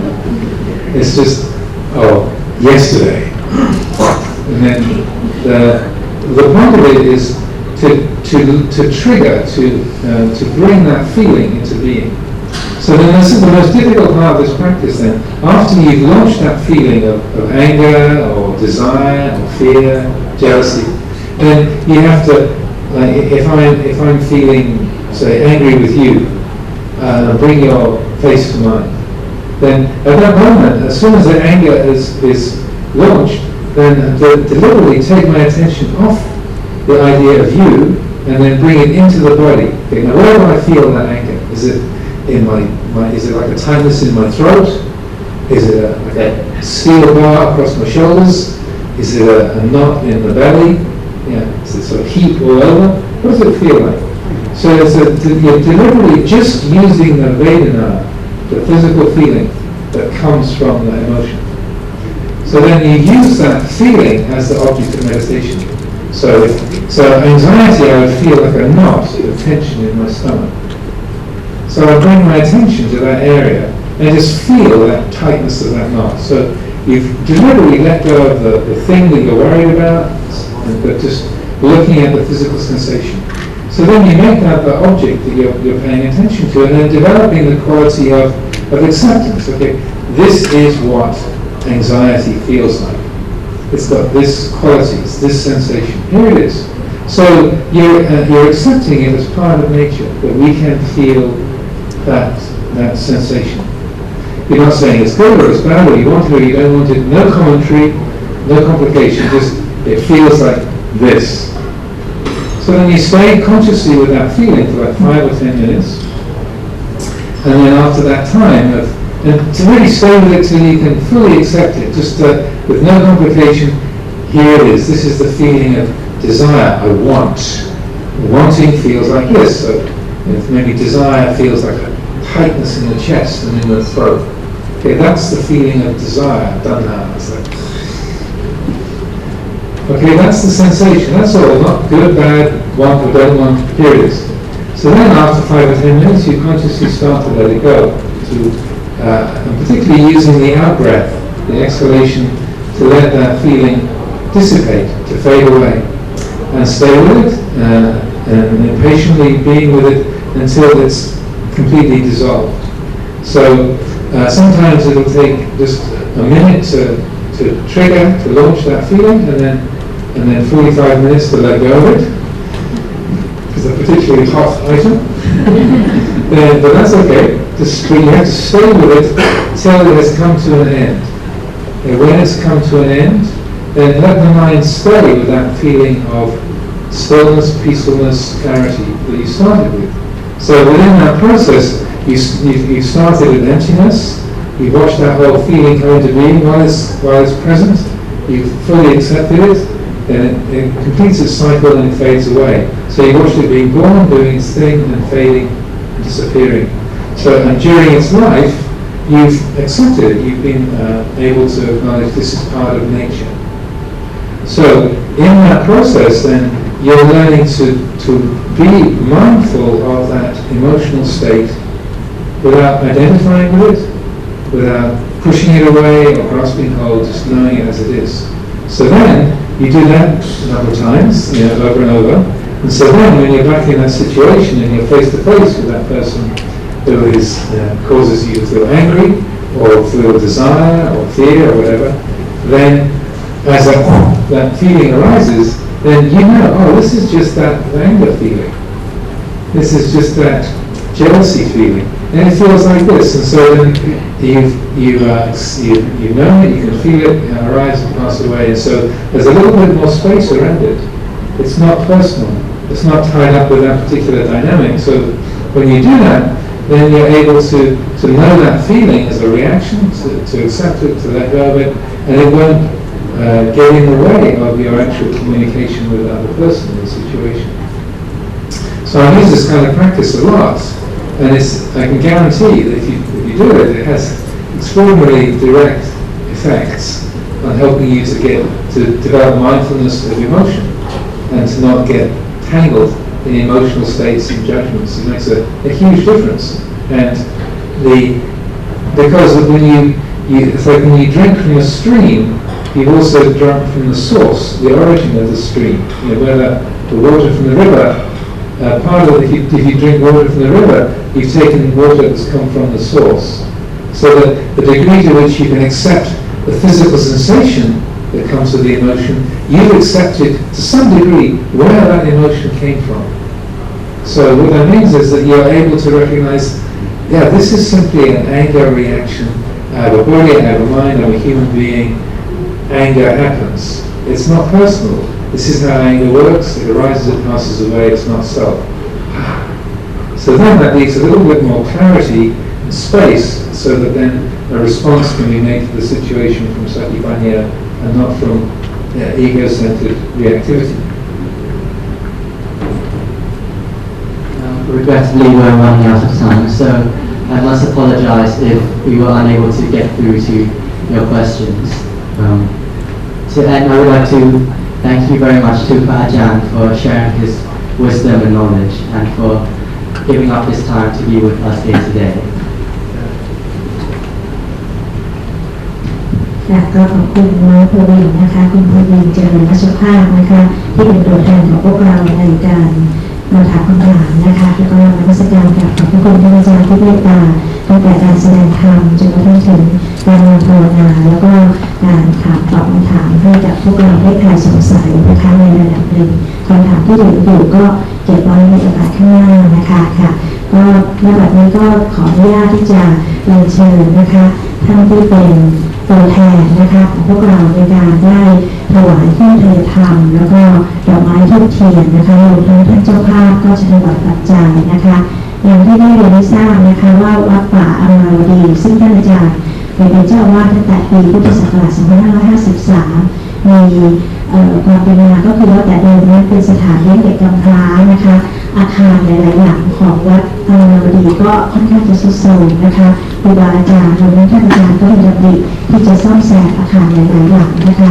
ดังนั้นปัจจัยต่างๆที่พวกเรารวบรวมให้กับท่านอาจารย์ในวันนี้ก็ถือว่าจะเป็นปัจจัยที่จะส่งเสริมการเผยแผ่พระพุทธศาสนาสู่ต่างประเทศต่อไปนะคะขออนุญาตกราบเรียนเชิญนะคะท่านผู้หญิงทัศนีบุญยภพเป็นตัวแทนของพวกเราในการถวายเครื่องไทยธรรมแด่ท่านอาจารย์ค่ะพวกเราน้อมใจไปกับท่านผู้หญิงนะคะท่านผู้หญิงเป็นตัวแทนของพวกเราในการถวายเครื่องไทยธรรมค่ะ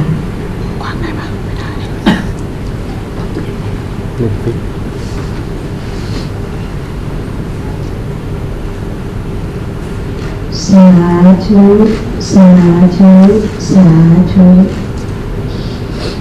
ขออนุญาตกราบเรียนเชิญท่านเจ้าภาพท่านหนึ่งนะคะคุณหญิงจำนวนศรีหาเจนลักษณ์ได้เป็นตัวแทนของพวกเราในการถวายดอกไม้ทูบเทียนแด่ท่านอาจารย์ค่ะขอกราบเรียนเชิญค่ะ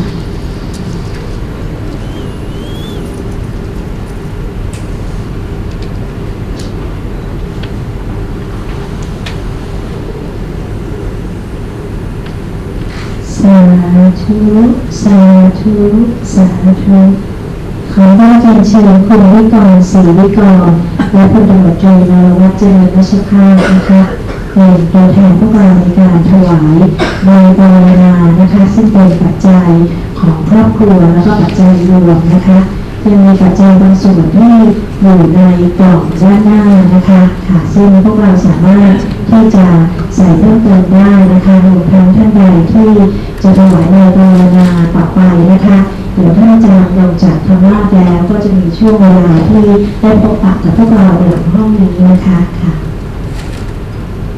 ค่ะพวกเราจะไปกับครอบครัวของท่านเจ้าภาพนะคะคุณวิกรศรีวิกรค่ะ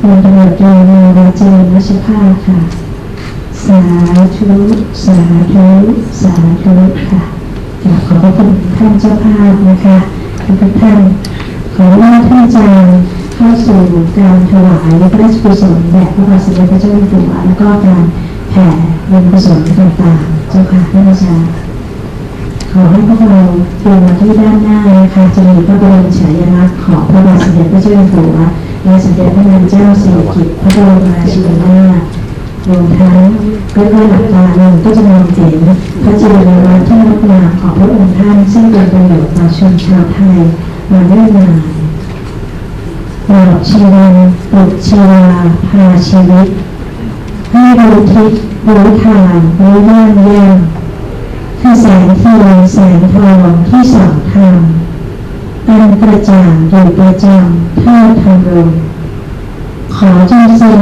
ชำระภัยในสารทิศขอจงทรงชัยพิชิตสำริดประสงค์ขอจงทรงพระชนชื่นอยู่เรือนดงขอจงทรงพระเจริญทรงพระเจริญด้วยบูชาภาพแห่งคุณพระศรีรัตนตรัยและพระรานิสงส์แห่งการปฏิบัติบูชาในครั้งนี้ด้วยความเมตตาจากท่านอาจารย์อโรภิกขุอีกทั้งการปฏิบัติวิปัสสนากรรมฐานและผลบุญกุศลอื่นที่พวกเราได้ก่อมาจากอดีตจนปัจจุบันเป็นหลังบันไดที่ร้อยใจหลอมจิตน้อมบุญกุศลให้เกิดจากการบำเพ็ญทานศีลภาวนาจงมาเป็นประบัติเดชะภาวะปัจจัยอภิบาลพระบาทสมเด็จพระปรมินทรมหาธรรมิกราชเจ้าผู้ทรงพระคุณอันประเสริฐพระสมเด็จพระนางเจ้าสิริกิติ์พระบรมราชินีนาถให้ทรงมีพระพลานามัยที่แข็งแรง ทรงพระเจริญด้วยพระราชสิริสวัสดิพิพัฒนมงคลด้วยพระชนชื่อทุกประการสถิตเป็นพระนิพพานของพระสงฆ์นิกรชาวไทยตลอดชีวิตการขอพระบารมีของพระองค์ท่านปกปักสยามรัตนสีมาให้ดำรงมั่นในสันติสุขพุทธิภาลาภีการ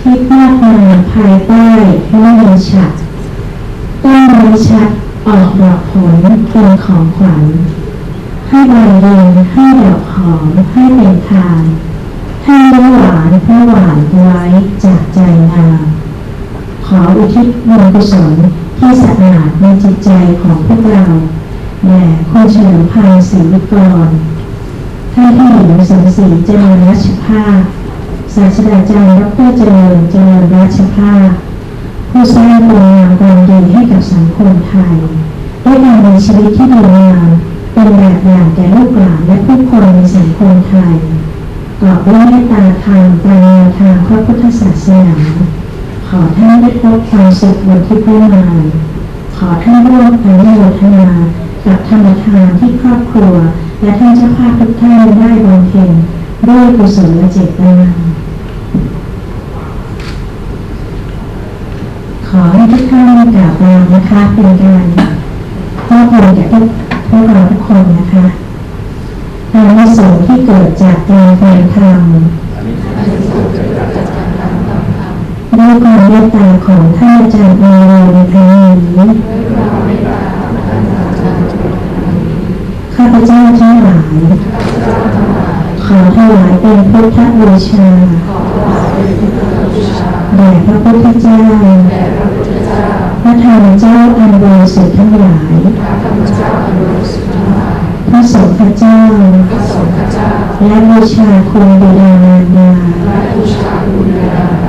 คุณครูบาอาจารย์ที่มีมาในทุกภพชาติและอุทิศให้เจ้ากรรมนายเวรทั้งหลายของข้าพเจ้าขออนุภาพแห่งบุญกุศลได้เป็นปัจจัยในความสุข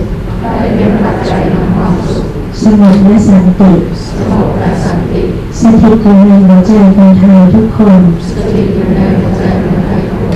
และขอบุญกุศลเป็นภาวะปัจจัยให้ข้าพเจ้ามีดวงตาเห็นธรรมเข้าถึงโลกุตตรธรรมสำเร็จมรรคผลนิพพานในชาติปัจจุบันหากยังต้องเวียนว่ายตายเกิดด้วยเหตุปัจจัยที่ยังไม่พร้อมขอให้ข้าพเจ้าได้เกิดเฉพาะในสุคติภูมิได้พบพระพุทธศาสนาได้พบกัลยาณมิตรมีสัมมาทิฏฐิมีดวงตาเห็นธรรมหลักจงเข้าสู่พระนิพพานเถิดอยากได้รับสาธุขอได้รับพรจากท่านอาจารย์เจ้าค่ะ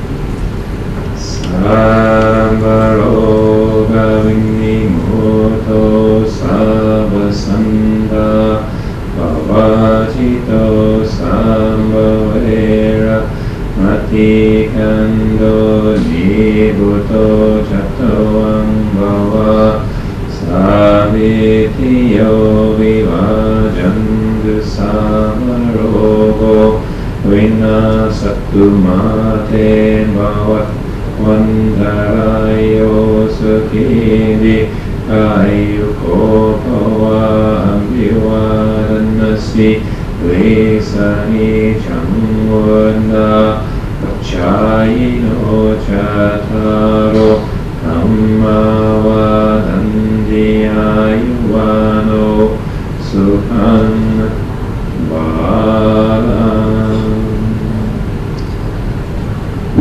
สาธุสาธุสาธุค่ะ อื่นเดี๋ยวเราจะจัดถ่ายข้างล่างนะคะค่ะแล้วก็กลับเข้าสู่ที่นั่งแล้วเราจะสวดบูชาพระพุทธไตรด้วยกันนะคะแล้วก็กลับให้อาจารย์ทั้งสองกันนะคะถ่ายรูปนะคะเป็นของว่างนะคะวันนี้ทั้งจากโรงแรมอินเตอร์คอนติเนนตัลแล้วก็มีคุณเกษดาลัยวาก็ได้สวดทุกวันพุทธังพระโคตังอภิวาเทสวาคาโตภะคะวะตาโตธัมมังนัสสามิสุปฏิปันโนภะคะวะโตสาวกสังโฆสังฆังนามามิตั้งใจค่ะท่านอาจารย์3 ครั้งนะคะกราบกราบกราบขออัญชลีส่งท่านอาจารย์ลงจากธรรมะก่อนเจ้าค่ะท่านอาจารย์เดี๋ยวท่านใดที่ต้องการประสงค์จะพบกับท่านอาจารย์นะคะเขาเชิญที่ด้านหลังนะคะมีเก้าอี้แล้วก็มีของว่างนะคะเตรียมให้ท่านด้วยค่ะพระครูอัญชลีนะคะครูบาอาจารย์กับพระค่ะ